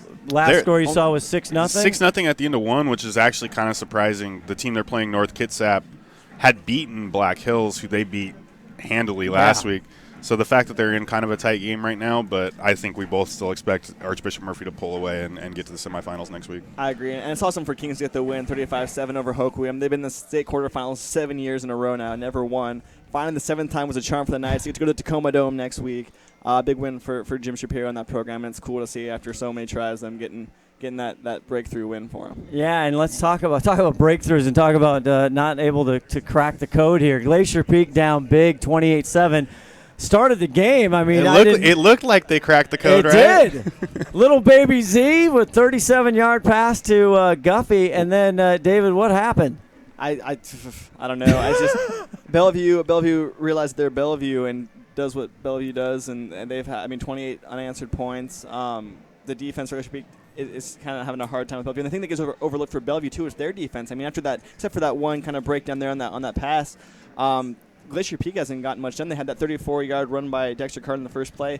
They have negative 6 yards rushing after that for the rest of the half. So they only have 28 yards of rushing in the first half, plus I think the 36 yards passing from Ziomas. But I mean, the defense is just clamping down, and they got to get around. They got to find a way to score on Bellevue because the offense with Justice Rogers is moving, and it looks like it's a final machine, and they're having no problems getting in the end zone. Really, aside from that opening touchdown that Glacier Peak got from Ziomas to Guffey, it's kind of just like the game earlier in the season. Yeah. They cannot move the ball. They cannot score. And the only problem is this time around, last time they were stopping Bellevue. This time they're not stopping Bellevue, and they're looking at a bigger deficit than they were looking at last time. And they did in the first play. They got a 3-and-out, got the ball back, got the score, and we're on the press booth like, woohoo, it's the time. But it might have been a premature celebration there, with a minute into the first quarter.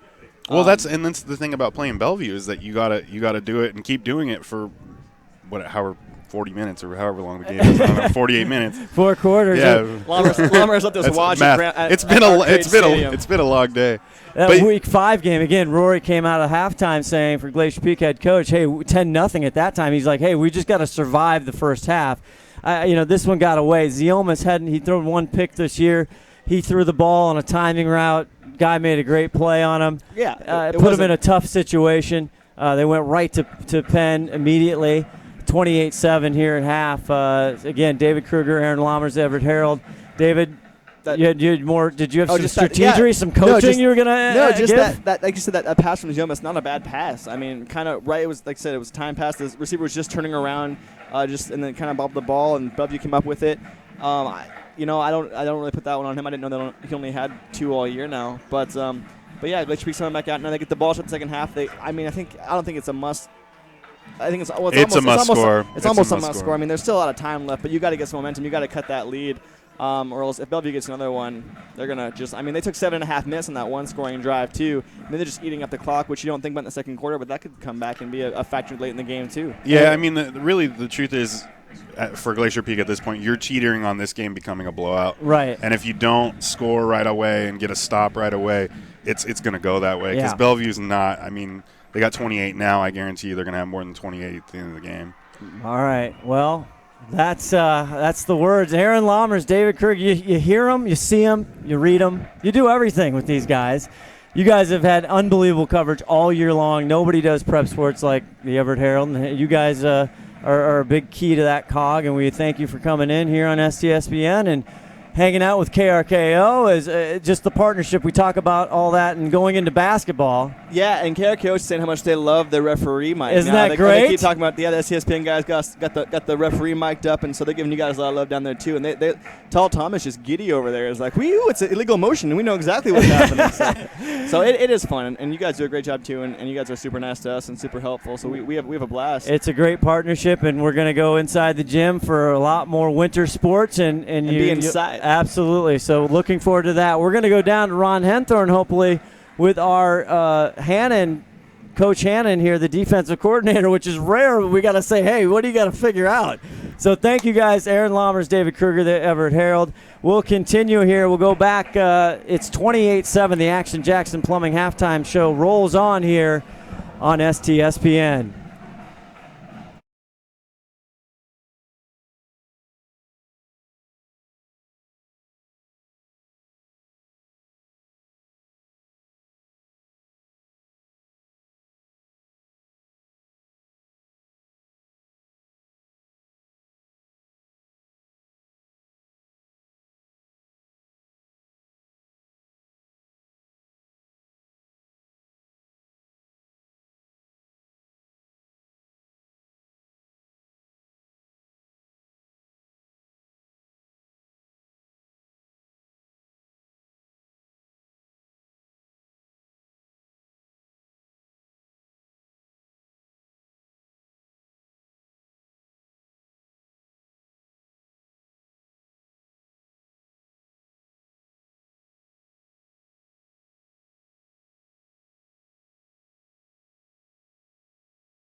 Steve Hannon, great start out there and then a couple of holes in the middle. Can you tell me what happened? Yeah, their quarterback running the ball is what happened. And they made some good adjustments. You got to give their coaching staff a lot of credit. They made some good adjustments from the last game that we played them in. So we're going to have to dedicate more players now to that quarterback, which is going to leave more other players open to run. So hopefully we can handle the quarterback this half and play a little bit better. Well, you did to make some changes for that this half, right? Yeah, we had to. We had to make some adjustments. They made adjustments. Obviously, they worked real hard on what we did to them last time, and they haven't been in the wing tee at all. Just that first series, they were in the wing tee, and we stopped them, and they've been in spread ever since. And the quarterback running the ball out of spreads killed us so far. Well, you're not out of this game yet, so let's see if you can hold them in the second half here. Yeah, the offense is going to have to help us out, and then we got to do our part. All right, thanks, Coach Steven. Right. Back to you guys. We'll see what happens in the second half. All right, good luck to you. Thank you, Ronnie. Scott Oshman, Keith Neely, we heard from the Everett Herald gentleman there. And what's your recipe for the rally cap comeback here for Glacier Peak? Well, I think you just heard it. I think you stopped their quarterback, Rogers, with 102 yards in the first half alone on 12 carries and 3 touchdowns. So there's your offense. There's your Bellevue offense right there. Hook, line, and sinker. So shore that up, get that figured out, and once you do that, maybe let them try to throw the ball around on you a little bit, and you gotta mix something up on defense. There's just no question about it. And for Glacier Peak offense, boy, none of their big guys are getting involved. They're not able to get involved. And again, credit the great Bellevue defense for that. But Carter, Bunt, Guffey, again, Ziomas doing what he can, but they've got to throw caution to the wind here and be creative and try some stuff. Absolutely, and the stat that sticks out for me is 0 for 5 on third downs. Yep. So you've had a couple big plays. You're able to get a score out of it on the first drive, and since then, you got to sustain a drive, and 0 for 5 on third down is not going to sustain many. No. Well, Glacier Peak did win the toss, and they deferred, so they will get a crack at it here as we start once again. Bellevue's so familiar. I mean, they've been here. They won 6 out of the last 7 state championships. I mean, I'd have to go back in the record books. I think we do have the notes the last time they've even missed a quarterfinal game. On the flip side of that, Glacier Peak only the second time in their very young history, 8 years, getting to this game late in November, as the kick by Monahan is taken there by Carter. Carter tries to slice and dice, but not much doing as he's taken down by Ellington. Yeah, Bellevue, a couple of times that they've skipped. And a lot of people said this was a bad year, down year for Bellevue. You had Jake Heap's Skyline team in 2007 beat him. You had Jake Locker from Ferndale, of course, the Golden Eagles, beat him back in 2007. So, it takes some special talent to disrupt the Wolverines. And a huge disappointment. You just hate any of the kids on either side. It's 1st and 10 from their own 16. Carter again, but he's got nowhere to go. And big number 56, Omar Dials again, 5'11", 270. The senior takes Carter for a 2-yard loss. Not how GP wants to start. Between he and DeWert, they're monsters. They're got phenomenal. Some big boys. You got a couple 310-pounders on the offensive line. So you're talking small college-style football. And, you got to – I agree with what the Herald guys said. You got to come out and score. You got to put up some points because Bellevue's going to. You got to take some time. Baby Z gets it over to Carter down the flat. Great block. Has Little Roman Upco bank first down and gets out of bounds. We'll see where they mark him. Outstanding block by number 87, Dvorak. Yeah, Kyle Dvorak. Nice job, the tight end there.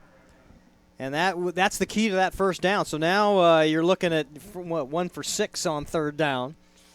And you got to keep that love happening. And not only do they have to score, but I mean, if Steve Hannon, the defensive coordinator, had their wish, he would like it to take about 6 or 7 minutes to keep his defense off. 1st and 10 from their own 28. It's true. Defense on the field a lot. And they get it back to Carter, and Carter gets across the 30, maybe the 28.5.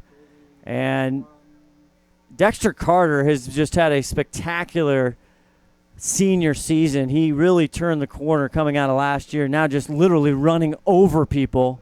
And look to see if Dexter can get kind of in a rhythm here. You talk about this stage of the season and what these kids are going through. So we get ready for another 2nd down and 6 here. Under center, and that time's DeWert. Great hard count. And our in-booth referee, Jeff Matson, says that was on defense encroachment. We'll see what Dean Cochran. Ball, encroachment on the defense. 5 yards. Still 2nd down. Haven't seen the Hankies come out too much tonight. It's been relatively quiet as far as penalty flags flying. But that one's certainly a boost to the Glacier Peak drive. Just the start of the second half, Scott Oshman, Keith Neely, Ron Henthorn down on the field. Glad you're with us here. 28-7. Glacier Peak trying to get something going. 2nd and 1. They get it now to Bunt. Bunt has a little room, and he gets up to the 45, and Colton Bye-Bye Bunt finally a little turf beneath his feet. Glacier Peak only amassed 2 first downs in that first half of play, 2 already on this drive. So what you asked for coming out of halftime was some adjustments offensively to get a sustained drive, and so far in this drive, you've gotten 30 yards and 2 first downs. Not too shabby. An Umpqua first down for Glacier Peak is now Aiden Ziomas, the freshman, under center. Now they all pause and look over again for either the audible or adjustment, and this time now Roy Rosenbaugh is going to take a time out early in the second half. 9:43. We'll step away with the Fred's Rivertown Ale House. 28-7. You're watching quarterfinal football on STSPN.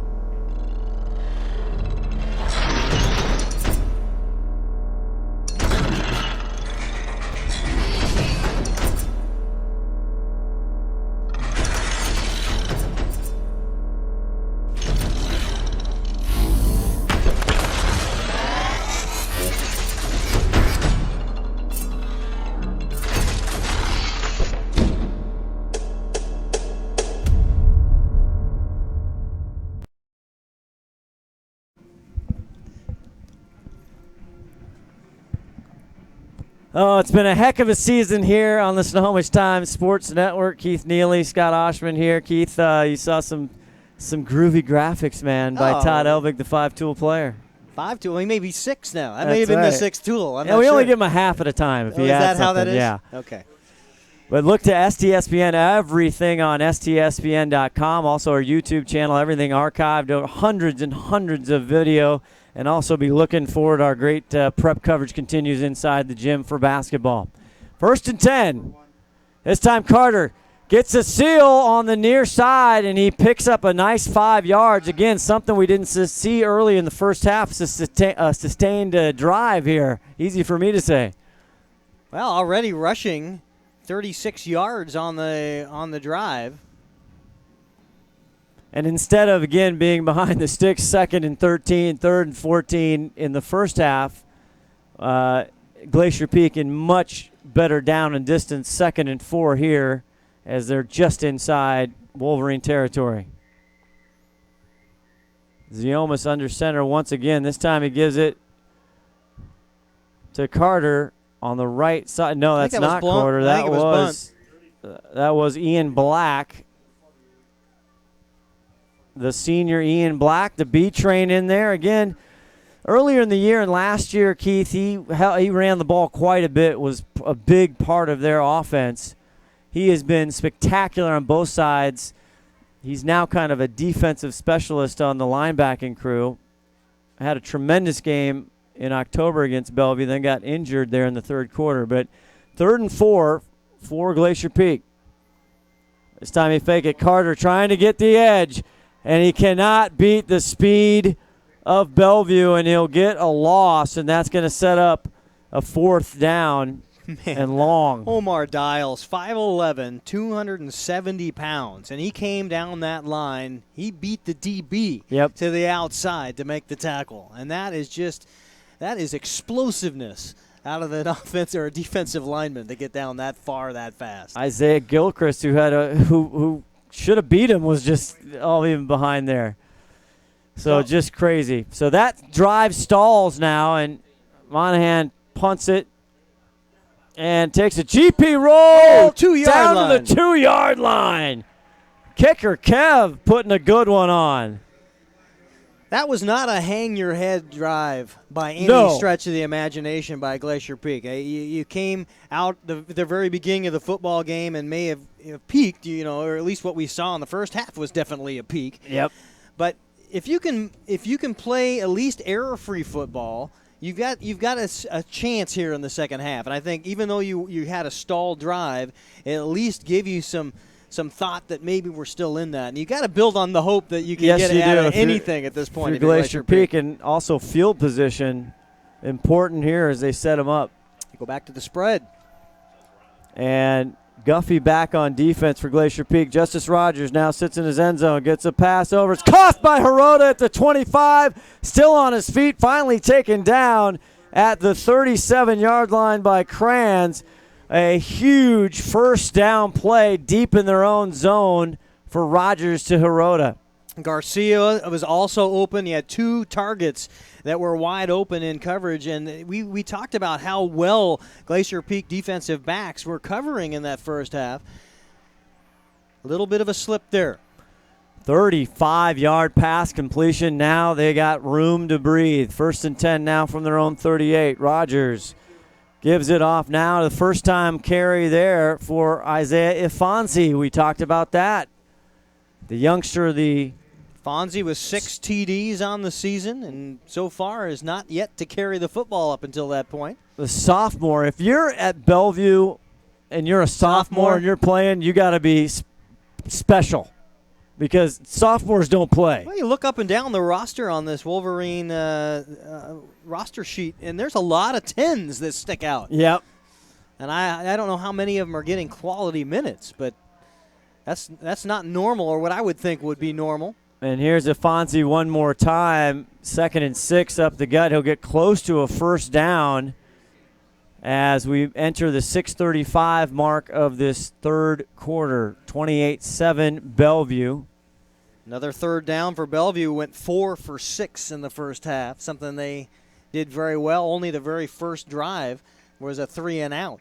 That was the only 3-and-out Bellevue had in that first half. Yeah, we talked to defensive coordinator for Glacier Peak, Steve Hannon, there coming out of halftime, and yeah, they made some adjustments. Now you see on the near side, Penn lined up against Carter, and here comes Rogers. He's going to go right at Carter. Carter goes up, and he catches it over Carter. Tyson Penn.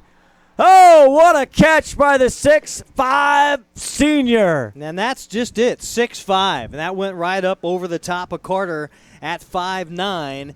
And that's all it was. It wasn't that Carter didn't have good coverage. Step for step, the entire route for 35 yards down the field matched him every step of the way. But at the time, the ball was coming at the apex to catch the football. You just had a foot on a kid, and that's the answer right there. 36 yards completion there for Penn. First half, Bellevue boy ran it down GP's throat. This time they're throwing. Rogers now gets it to Fonzie. He's stuffed up the middle. Well, you heard it at halftime. The first drive for Bellevue was the wing tee, and after that they largely abandoned it. And the entire drive now has been the spread out of this Bellevue offense. So you're really going to look at 2 things. One, the quarterback heading up the middle, and the ability to spread things out. And, you know, that's why it's named the spread. You're going to throw it around the football field, and they've done that very well on this drive. 2 huge pass plays. One Hirota for 35 yards. That one 36 to Tyson Penn. 5:01 left to go in the third. They are eating up yards. Biggest positive here, if you're a Glacier Peak fan, is if they're going to score, they're going to score quickly. This time they give it off to number 29, Lazy again. Lazy. Nice play there for the defensive front once again, Keith, and they'll leave him at third down and goal to go. They just keep putting bodies in. Leasy comes in. I mean, I'm trying to find his numbers. He's got a TD, 1 reception and 1 TD on the ground, and they keep plugging them in. One guy goes out, they plug another one in. It's remarkable. 3rd and goal from the 4. Last time in the first half, they just asked their big quarterback to take it himself, 6'3", 220. Washington State commit. Rogers has yet to carry the football in the half. This time he sets again the spread one more time. And he gets it to Fonzie up. Nobody sees him get the ball. He hands the ball to the official. Touchdown, Bellevue. That one hurts if you're GP. Had a decent shot at a drive right before this. All you needed is a stop, probably regain momentum, and then in between the years, and each of these kids, you feel that maybe I've got something now. We can build on this. We can do something. That touchdown right there, that one hurt. Our McDaniels Do-It Center touchdown there, 4 yards out. Isaiah Fonzie, the sophomore, waltzes in untouched. The extra point by Monahan is up, and it is good. And all of a sudden, it's getting ugly here. 34-7, 3:55 left. We will step away. A word from our sponsors. Don't go away. You're watching quarterfinal high school football here on STSPN.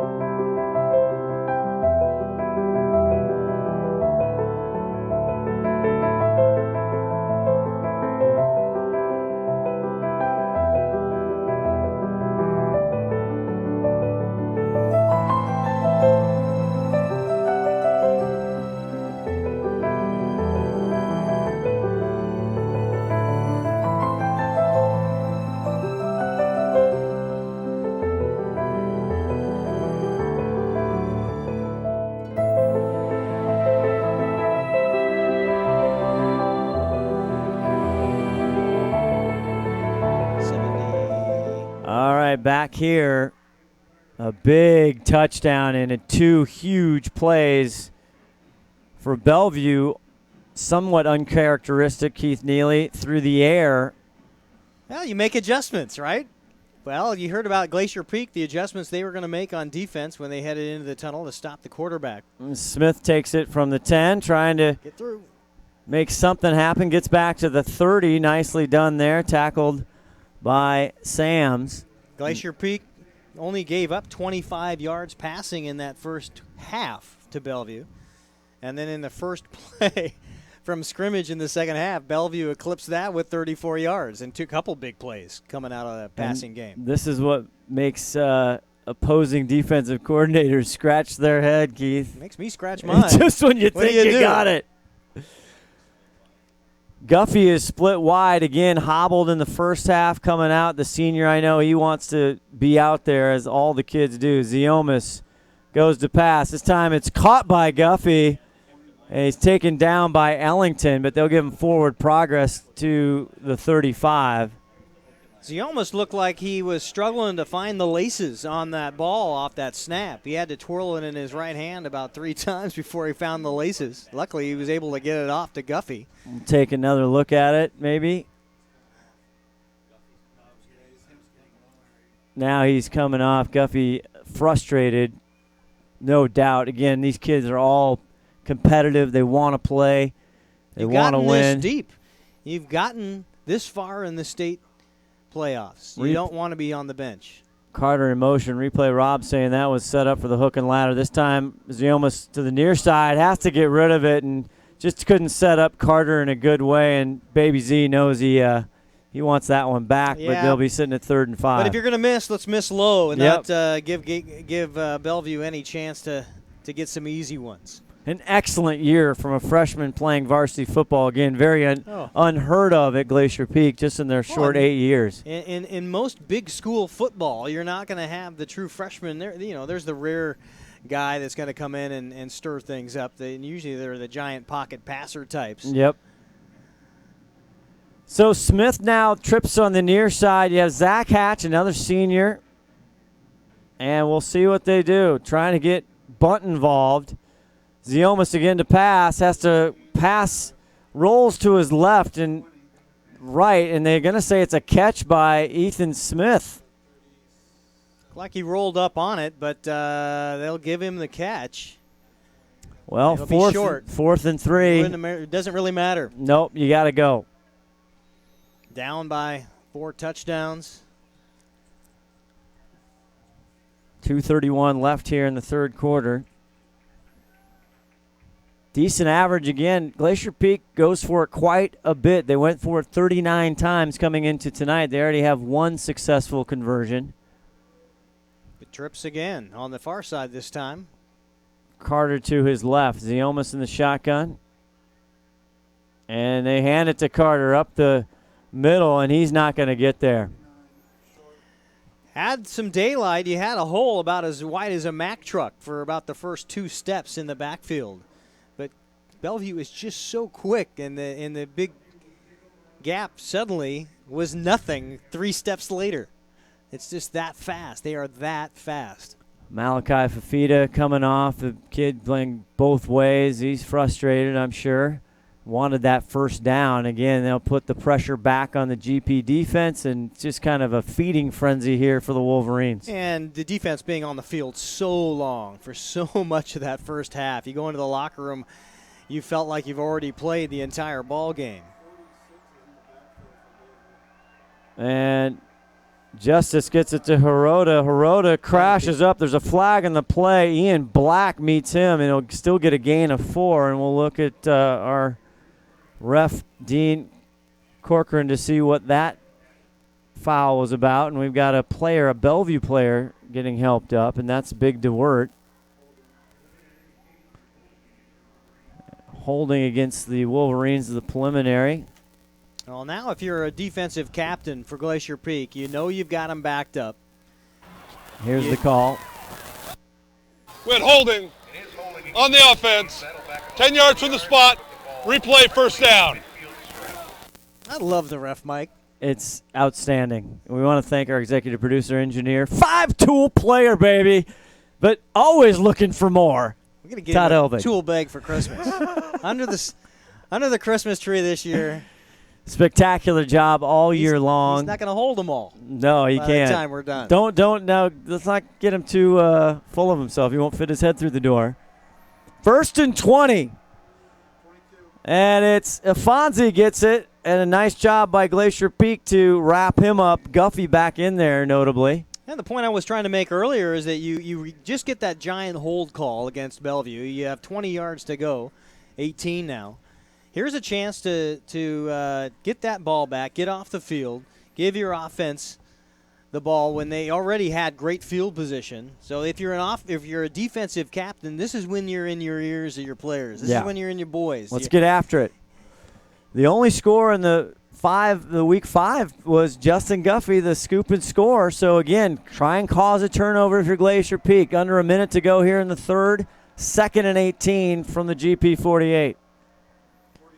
And the up back gets it, and Jacob Elvig, and everybody up there on Jack Sampson, the ball carrier, the 5'9 senior. Sampson with a couple of TDs to his credit on the season. They just keep coming. Again, one of the 20. Yeah, 20. That's just so hard to process that you've got 20 kids on a football team.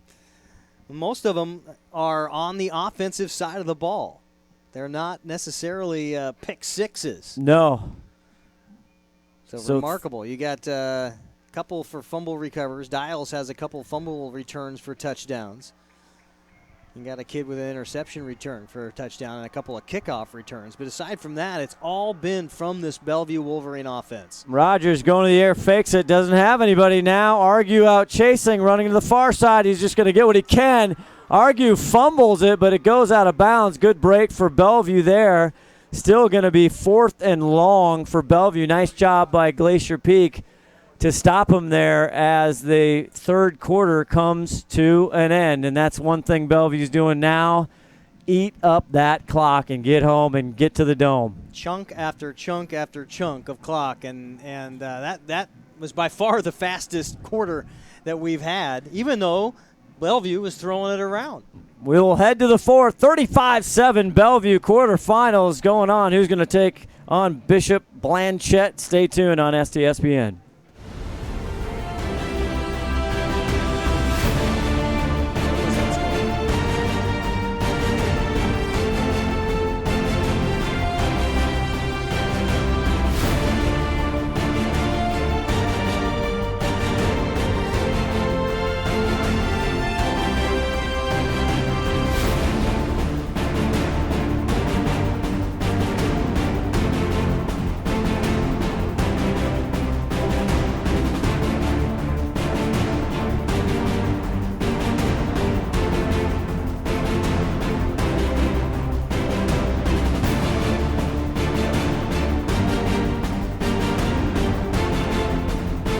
Back here, Veterans Memorial Stadium. Hope you're enjoying our broadcast here of quarterfinal high school football. Scott Oshman, Keith Neely, Ron the Wedge Henthorn with you, and the entire STSPN crew. Big shout out to Tim Boyle. We miss you as Cirillo punts it. And back to receive is Ethan Smith. Fair catch, and that'll go in the end zone, so he'll start at the 20. 2 games already in the books. Lakes beating Kennewick 35-6. They'll face Eastside Catholic. That's tough duty. And then, of course, a very defensive-minded Bishop Blanchette, 73 points to 28 on Juanita. That's a crooked number. Haven't seen 73 in a while. So that awaits the winner of this one. So Glacier Peak, again, coming off last year, very balanced offense this year, Keith, running and passing through the Wesco with no real problems. Got by a very improved Ballard Beaver team as Aiden Ziomas now gets rid of it, trying to go to bunt, incomplete. It's been a very balanced offense for Glacier Peak so far as just number of plays or yards. 40 yards rushing, 62 yards passing, 19-10 rushes to passes.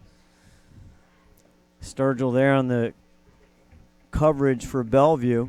Just that total yards, just the 62 total yards, not quite what you want out of an offense against a team that can put up numbers. No, 2nd and 10 here for the GP offense.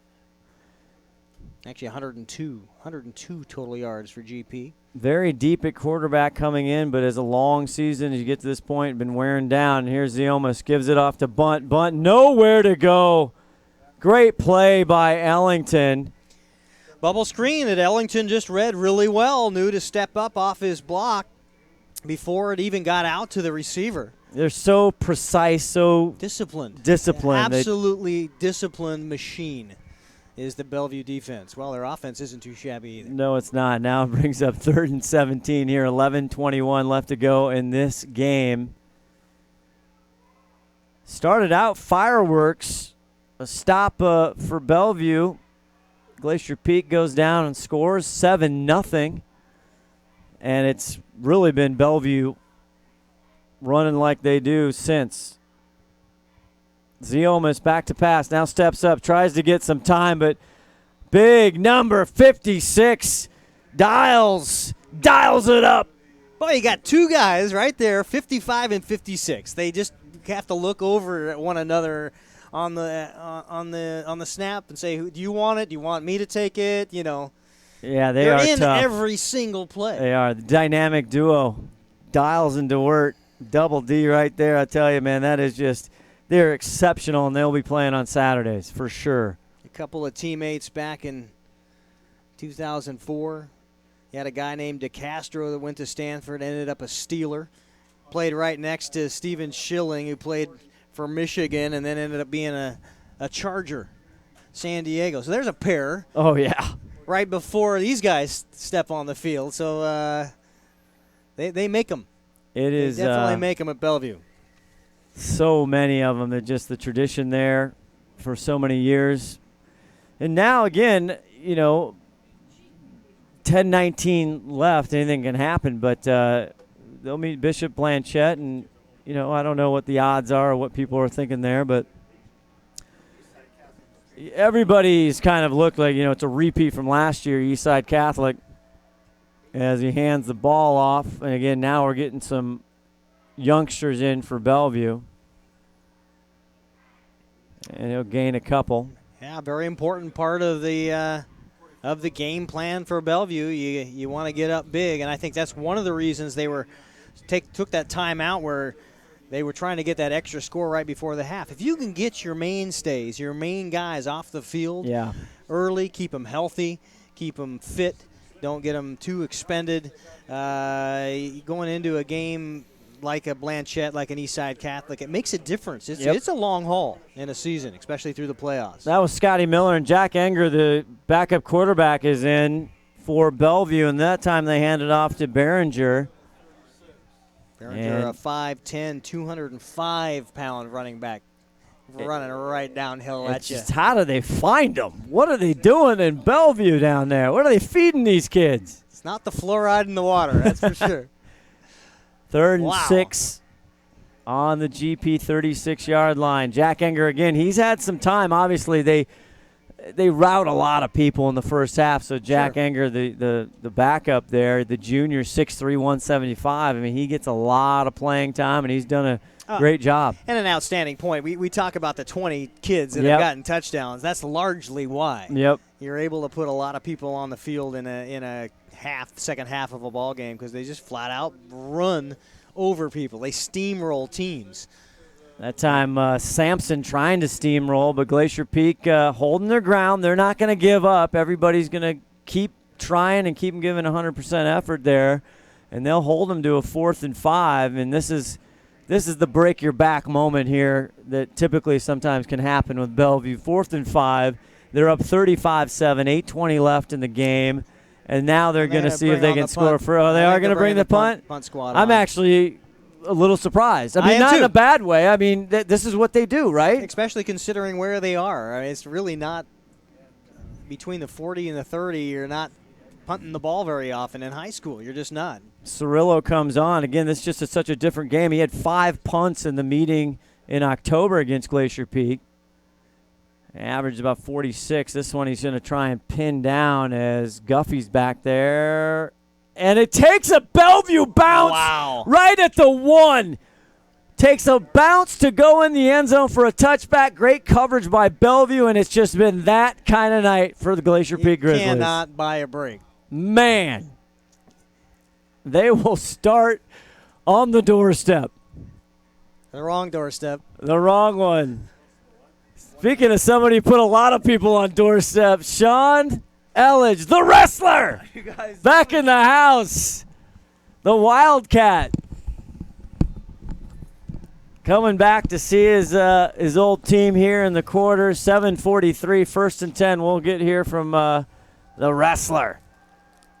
Ziomas now having to work from his end zone. Back to pass. Steps up. Throws it. Trying to go deep to bunt. Almost picked off. Triple coverage. Yeah, there. Almost picked off. And lucky he'll be 2nd and 10. Good job to round that pocket out for Ziomas. He had time to throw the. Sturgill there again, 6 foot 160, the sophomore on the coverage. And you're hearing the familiar tones of the wrestler. Driving in from the east side, from Ellensburg, the Windy City, I call it. The Windy City. Yeah, Gotta love it. Always windy there. Oh, yeah. It's bad, especially in the spring. 2nd and 10. Let's see what this freshman can do. Back to pass one more time. Gets it over to Carter. Can't hold on. And he was broken up, more like torn up there by number 30, Medzagian. Boy, he was all over that. I tell you what. He's lucky he dropped the football. Yeah, he You is. don't want to catch it there. That's a safety. We're heading the other direction. Bellevue puts another 2 spot up and gets the ball back. So unfortunate that he got blown up like he did, but probably the best outcome for that play. That was an excellent incomplete 3rd and 10. Sean, how are you? What's going on with you? Just got done with the season. Had my football banquet today, and I thought I'd come back and see the game.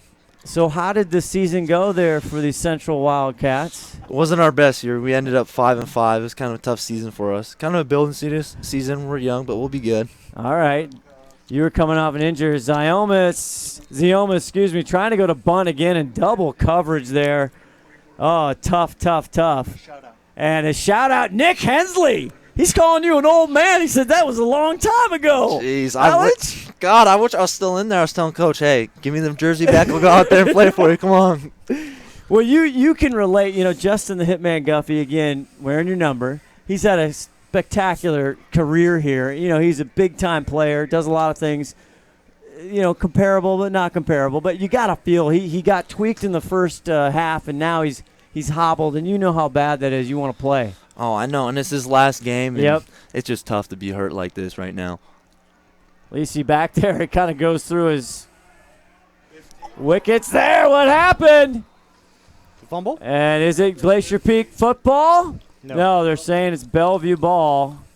At least he gets helped out. So you had the injury. You came back. You had a good year. What's the stats? Come on, lay some numbers down. I had 50 tackles. I had 2 forced fumbles with a recovery for I rushed for 30 yards when I gained 30 yards from it, and then I had 2 blocked field goals. 2 blocked field goals? Yeah. That's like Fafita type.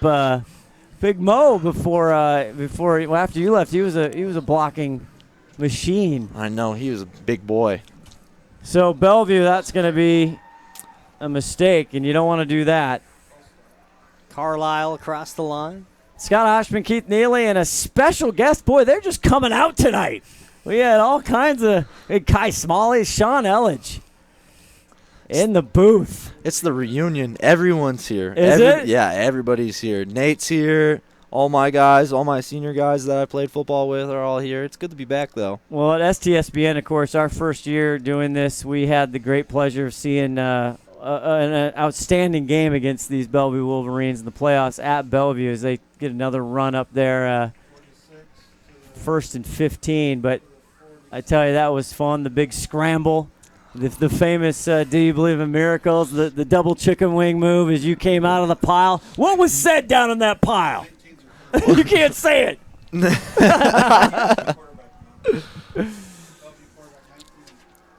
Yeah, Jack Enger in for Bellevue. That's the first time you're going to get a non-answer from Sean Elledge, let me tell you. I set you up. You really did. 2nd and 14. Enger gives it off to 47. Check your rosters for Mr. Phillips, a 5'11 junior. We got them all in? Yes. Have we run the table yet on the roster? As time just keeps on ticking, 6:24 left in this game. Now, they went to the quarterfinals, GP, I think. Was that your freshman year, or were you? That was my freshman year. Yeah. And Mount Si. And we played Bellevue. In our quarterfinals, freshman year, we played Bellevue here. Oh, I thought that was Mount Si. Sophomore year, we played Mount Si. For the quarters? It wasn't the quarters. Okay. It was second round of playoffs. Anger now gives it up. ball. Ball's down. Argue has it. Does he have enough to get to the zone? Touchdown, Glacier Peak. They repeat the scoop and score from October 2nd. Do you go for 2 here? Why not? Touchdown, Grizzlies. Our McDaniels Do It Center and gives something this big crowd as we got Sean Elledge coming back, something to cheer about. Nice job by the basketball player, Argue. Yeah, that's a great play. Way to scoop it up and just run to the house. That's a good play. Boy, oh boy. 13:35 now with 5:48. And unlike last game on the scoop and score, you're going 1 the conventional That's way. right. I don't know. I guess, why not? Plank the hold. Did a great job last week, and Kevin Ramsey wearing another legendary number 12 for Pettit, the weapon. So he's at Nevada, right? He's at Nevada, redshirting. Yeah, he's having a great time. He's getting to travel with them. He's having fun. That's so cool. It is. It's good. He's in the sunshine. I'm jealous. It's not windy this time of year down there. And it's not 20 degrees, too. That's right. Very jealous. Sunshine. Oh, man. 5:48 left. STSPN, I tell you, it's alumni night. It is. It is. It's good to be back. It's been so long since I've been back to this field. It's bringing back memories to the Mount Si game. Yeah, I was in Canada for that game. I had to leave the country. Well, you got lucky that you weren't there. I did. Tim Boyle. Boy, Tim Boyle, who couldn't be here tonight, he's going to be very frustrated that he wasn't here to see the wrestler. What do you have to do tonight? He had some type of commitment. Dang. I don't want to get myself in more trouble, Keith Neely. Nope. Yeah, no, come on now. Glacier Peak. You can't tell me he doesn't want to be here. No, he did want to be here. You better believe Absolutely. it. Absolutely. So you're not wrestling over there? No, just football right now. Okay, no more tall tales of practice wrestling with upperclassmen? Not so far. Okay. Our coaches don't allow that, which is a shame. Onside kick. Got it. Legends up. 2011. Glacier Peak comes up with it. Oh, baby! You needed some big plays, and you got 2 back-to-back on the scoop and score and then the onside kick. Recovered by Logan Weaver. D. Snyder, Logan Weaver? Oh, man, do we have the tunes? We should pull it up. That's a great play, and again, just like 2011, much closer score at that point, but you had him on the ropes, and Sean Elledge on an onside kick came out of the pile. He's here tonight. Just keep staying there. You're not moving, This is good luck. This is good luck right now. Is this going to be a 5:48 miracle comeback? I think so. We have a chance. One at a time. Let's throw up 21. And we'll see. And there's Ziomas. Carter to his right. High snap has to go up, and this is not going to be what they wanted. Blew the play dead. And could have been a false start, yeah. Good ball, false start, offense. You take it. 5 yards, 1st and 15. 1st and 15 there, 5:44. Because it would have been 1st and Puget Sound. Yeah. Had that high snap been a sack. That's right. 14:35. Yeah, do we know what happened to Guffey? We don't know exactly what happened to Guffey. He scored the first touchdown, then he kind of came up a little hobbled, and he's been gutting it out. 1st and 15 for Ziomas and the gang. Great experience for Ziomas. He pulls up the pocket, dumps it down to Bunt. Bunt, nothing there. Gets taken down by number 58, Satterley. Looking down on the sideline, Guffey doesn't look like he's in any kind of duress. Yeah. And again, this time of year, these guys are just banged up, hobbled. You don't know how one little tweak here and there because of the season. And he's got to get ready for basketball, honestly. I mean, they start December 2nd or 1st against Snohomish. Yeah. I mean, they got to be starting practice soon. They have, yeah. Yeah, it's already happened. Tryouts started 2 weeks ago Monday. 2nd and 16. Ziomas now going to roll to the far side. Steps up, lets it launch. He's got Smith. Catches it at the 25, but he drops it. Oh, Ethan Smith. He's going to want that one back. Ziomas absolutely crushed by Duert. Yeah. Or Dials, rather. Dials with bust through the line just as Ziomas let it fly. But he felt a lot better getting up off of his back had that been a reception. Yeah, tough kid. Tough kid. Ethan Smith, the junior. And again, for Glacier Peak fans, you know, you got 3 more years of Ziomas, and that's something. I mean, you were here, started all 4 years, right? Or 3. Started 3 years. Oh, 3. Oh, I'm sorry. Well, then Ziomas, he's got it on you. He's got one on me. 5:30 left in the game. 3rd and 16. Getting chased. Launches it. It's caught, and it's saying he's out of bounds. And the catch was by Smith again. Great. This is where I need my red flag. You do. This is where I need my red flag. We need to throw the challenge flag right there. Great acrobatic, athletic catch. Yep. Drug the 2 feet in, or at least one. I thought he had one. Oh, yeah. I thought he had both his feet in. That would have been good in the NFL. We have our in-booth official here, Jeff. No, he's cowarding now. He's not looking. He doesn't want to know about that. No eye contact. back. Oh, he's under the hood. That's what that was. I thought he was don't stare at it and back away slowly kind of thing. 4th and 16. 5:23 left to go in this game. Rolling the far side now, see if he can get some space. Gets it to Hatch. Zach Hatch. Space. Yeah, he gets across the line of scrimmage. Is there a fumble? He's down. He's down. 4th Bellevue down wants doesn't it. matter. Yep. And Zach Hatch, another basketball player, kind of leader on the basketball court. He's going to have to shake off the football cleats and get going soon. But Bellevue will take over here on downs. Sean Elledge, always good to see you, man. Always good to see you guys. It's good to be back with you guys up here. It's awesome. It's fun. We always love seeing everybody. And again, some wrestlers have gone on at GP and tried to follow in your footsteps. Big Mo Fafita with a state championship last year. I saw that, and now he's at Air Force. Yeah, playing some ball. I'm excited for him. Man, who's number 87? Look at this. For Bellevue. Question there, Tyler Johnson. Sophomore. Anger in there. They get it now, the Glacier Peak defense. Well, if you're Bellevue, you're 5 minutes away. All you're going to do is run the ball. You're not going to see another pass out of the Wolverines the rest of the night.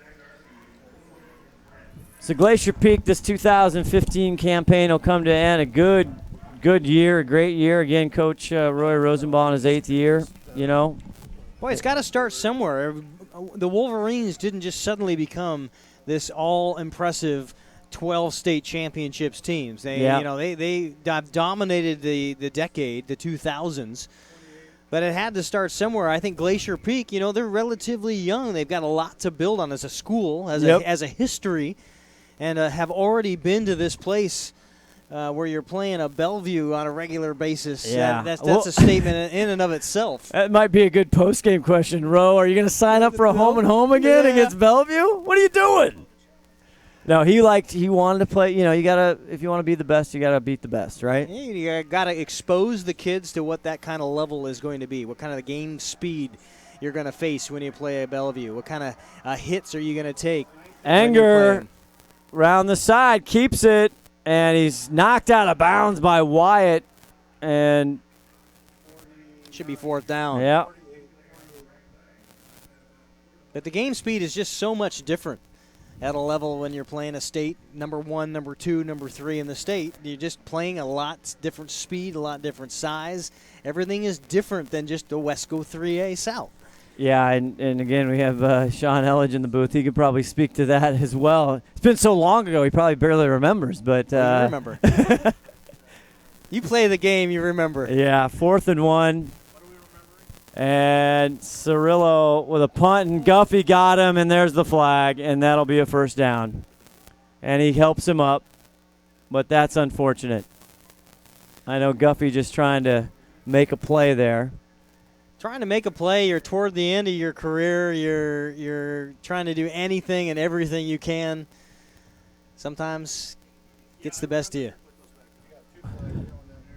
There's another flag. Yeah, we had to put him in the therapist chair every once in a while, Mr. Elledge here in his high school days. There's a couple times we made some unfortunate decisions, right? Yes. But you matured, right? I'm matured. Yeah. Yeah, I agree. Old man Elledge, they call you. I know, I am old man. I'm more wise. More wise. If you ever need any advice, I got you. Come to me.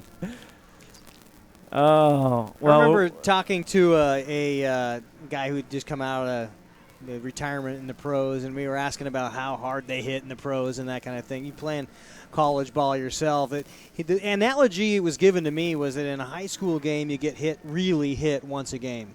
In college, you get really hit once a series. We have 2 fouls on the play. Yeah. Hold on one second. We have personal foul, roughing the kicker on the defense. We have personal foul on the offense. Those 2 will offset. Replay, 4th down. Big break. Wow, big break for GP. Anyway, in the pros, they say you get hit really hard once a play. So has that been your experience playing at the college level, that about once a drive you're getting popped pretty good? Yeah, I agree with that. Once a drive, you're getting hit. And, it's just a different – because, there's 11 dudes that were dudes in that they're high school, so there's people that can fly it around and you're getting hit. Right. You thought you were fast, and then you went there, and you're like, okay, I'm kind of fast. It kind of hurts your feelings because you're not the dude anymore. Right. The voice of Sean Elledge, the wrestler. As Cirillo will try, and Guffey goes for it again. This time he doesn't run into him. Repeat and repeat. Ethan Smith back to receive. It'll bounce around, and the Bellevue Wolverines will put it down at the 12-yard line. Oh, boy. Now, they don't call you the wrestler still, I would imagine. No, they don't, but they do make wrestling jokes, and everyone wants to try to wrestle me and stuff because they know that I was a 2-time state champion, so they're always coming after me. How and many stuff times? Like that. 2 times. Let's ring the bell. We should ring the bell. Yeah, we got to have a bell. Where's the tools? You got a 7-tool player over here. We got to get the bell up. Oh, that's good. That's good, though. See, everybody wants their shot at you. Right. It's gone ugly for a couple of my buddies that we wrestled. I bet. I wouldn't want to be on the other side of that. GP here, 3:18 left to go. Ziomas gets it over to Bunt, who's had a great year as well. Slips out of bounds. And Colton Bunt, a great story. I mean, 5 touchdowns. Depending on what stats you look at, he had 300 yards last week. I don't know if he's broken any Elledge records, but Colton Bunt, who didn't even play the year before, he was broke his back. Oh, yeah. Playing baseball. He's a spectacular baseball player as well. So Colton Bunt having fun playing football this year. What year is he? He's a junior. He's a junior? Yeah, so he'll come back. And here's Dean Corcoran here, our ref. We had holding on the offense, half the distance from the spot of the foul. Replay, first down.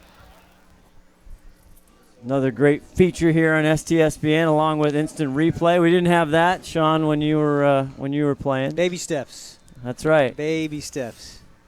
We had a couple of inadvertent whistles. Yes, we had all kinds of stuff. Both of them at 1st and 15 now for the Grizzlies.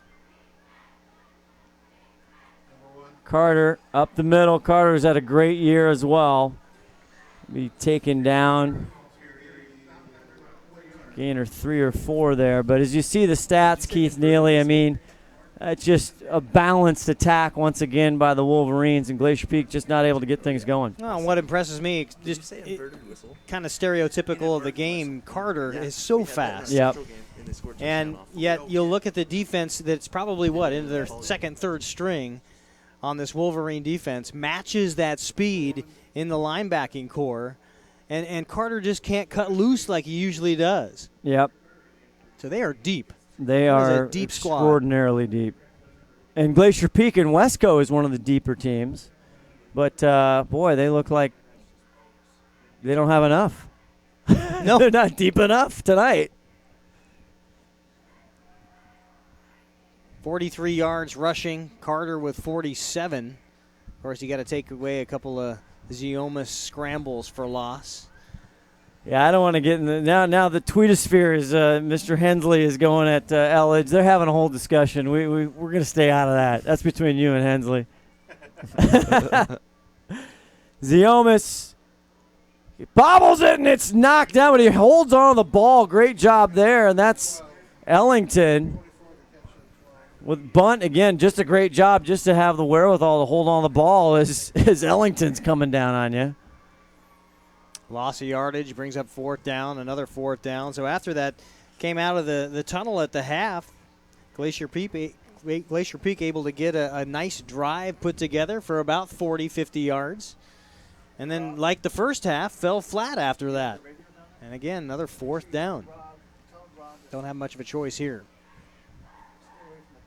No, it just hasn't quite gone their way. I know the kids really wanted to meet Bellevue again. Ziomas over the middle now and trying to go to Alex Garrett, who unfortunately was not even expecting the ball. It's incomplete. And now you're going to see victory formation with a minute 5 to go. Yep.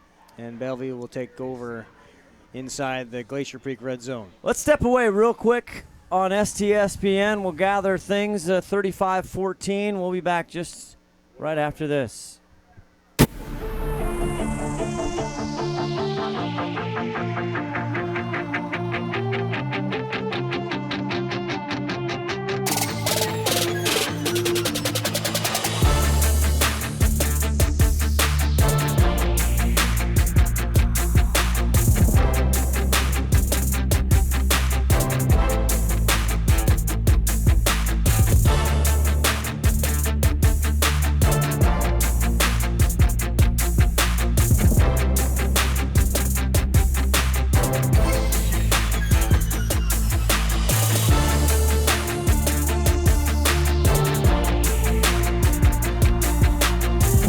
Back, a minute 5 left. Again, Victory Tour taking there, but there was a penalty, I guess, at the change of possession. Stay tuned for our Adrenaline Fundraising Player of the Game. It was full consensus here in the booth, Keith Neely. Not even a question. For Bellevue Wolverines, number 3, their quarterback, Justice Rogers. After Bellevue was able to make some changes after their first drive, they had a 3-and-out to start the ball game. The only time that happened. out of that wing tee, went to the spread, and then just handed the ball to Rogers for 102 yards on 13 carries for a long of 44, and throw on 3 touchdowns onto that. And that's 21 seconds. That's all they need. That'll run out the clock as the teams go to each side, and we'll try and get Ron Henthorn to get number 3, Justice Rogers. Ron the Wedge Henthorn. See if he can wedge his way down.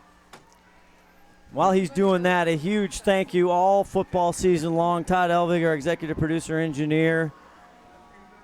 Jess on camera doing a great job tonight in 35-degree weather. Awesome job as usual, Jess. Keith, I want to thank you big time for coming in. Oh, fun to be up here. John McClain, the stat man. Boy, finally, the season is over. You can get inside and watch some basketball. Replay Rob doing whatever. We talk about 5-tool. Our free safety, Rob, Replay Rob, he's done it all. Spotting, did everything. Sean Elledge, good to see you, man. Hope all is well.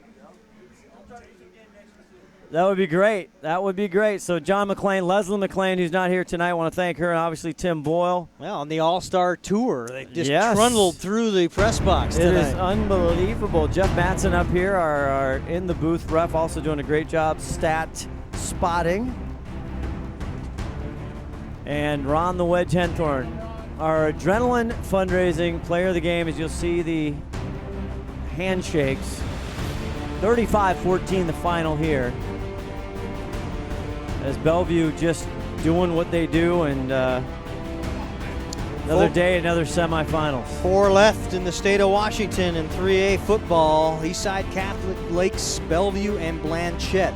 And they are perennials. Those are teams you see almost every year, at least close to the quarterfinals. And that's something, again, the end of, there you go. We got him. We're going down to Ron Henthorn with Justice Rogers, our player of the game.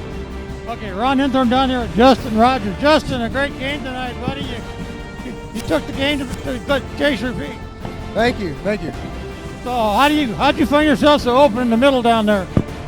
We just stuck to the game plan. The O-line blocked really well tonight, and it just opened like the Red Sea. So good job, O-line. You're going to be an STSPN player of the game. You can hold up this T-shirt here in front of you a little bit. We'll get a picture of you. Congratulations. Good luck in your next game. Thank you so much. All right, thank you. All right, back to you guys. You got to go. Justice Rogers, our adrenaline fundraiser player of the game. Nice job, Ron. Yeah, I think he said something that you and I didn't really touch on, and that is that front line. Yeah. The offensive line for Bellevue was sensational. It's all in the trenches, man. I tell you, they got some extraordinary athletes and strong, big guys up there. That's A where it lot starts. of playing on Saturdays up there, and that will serve them well. Well, for everybody here at STSPN, the final 35-14 presented by Gilpin Realty. Thank all of our great sponsors, American Family Insurance, Action Jackson, Plumbing for our halftime show, Umpqua Bank, McDaniels Do It Center, Fred's Rivertown Ale House, and Edmonds Community College. For everybody here, Scott Oshman saying so long. Look for STSPN.com for more prep sports. 35-14. Good night.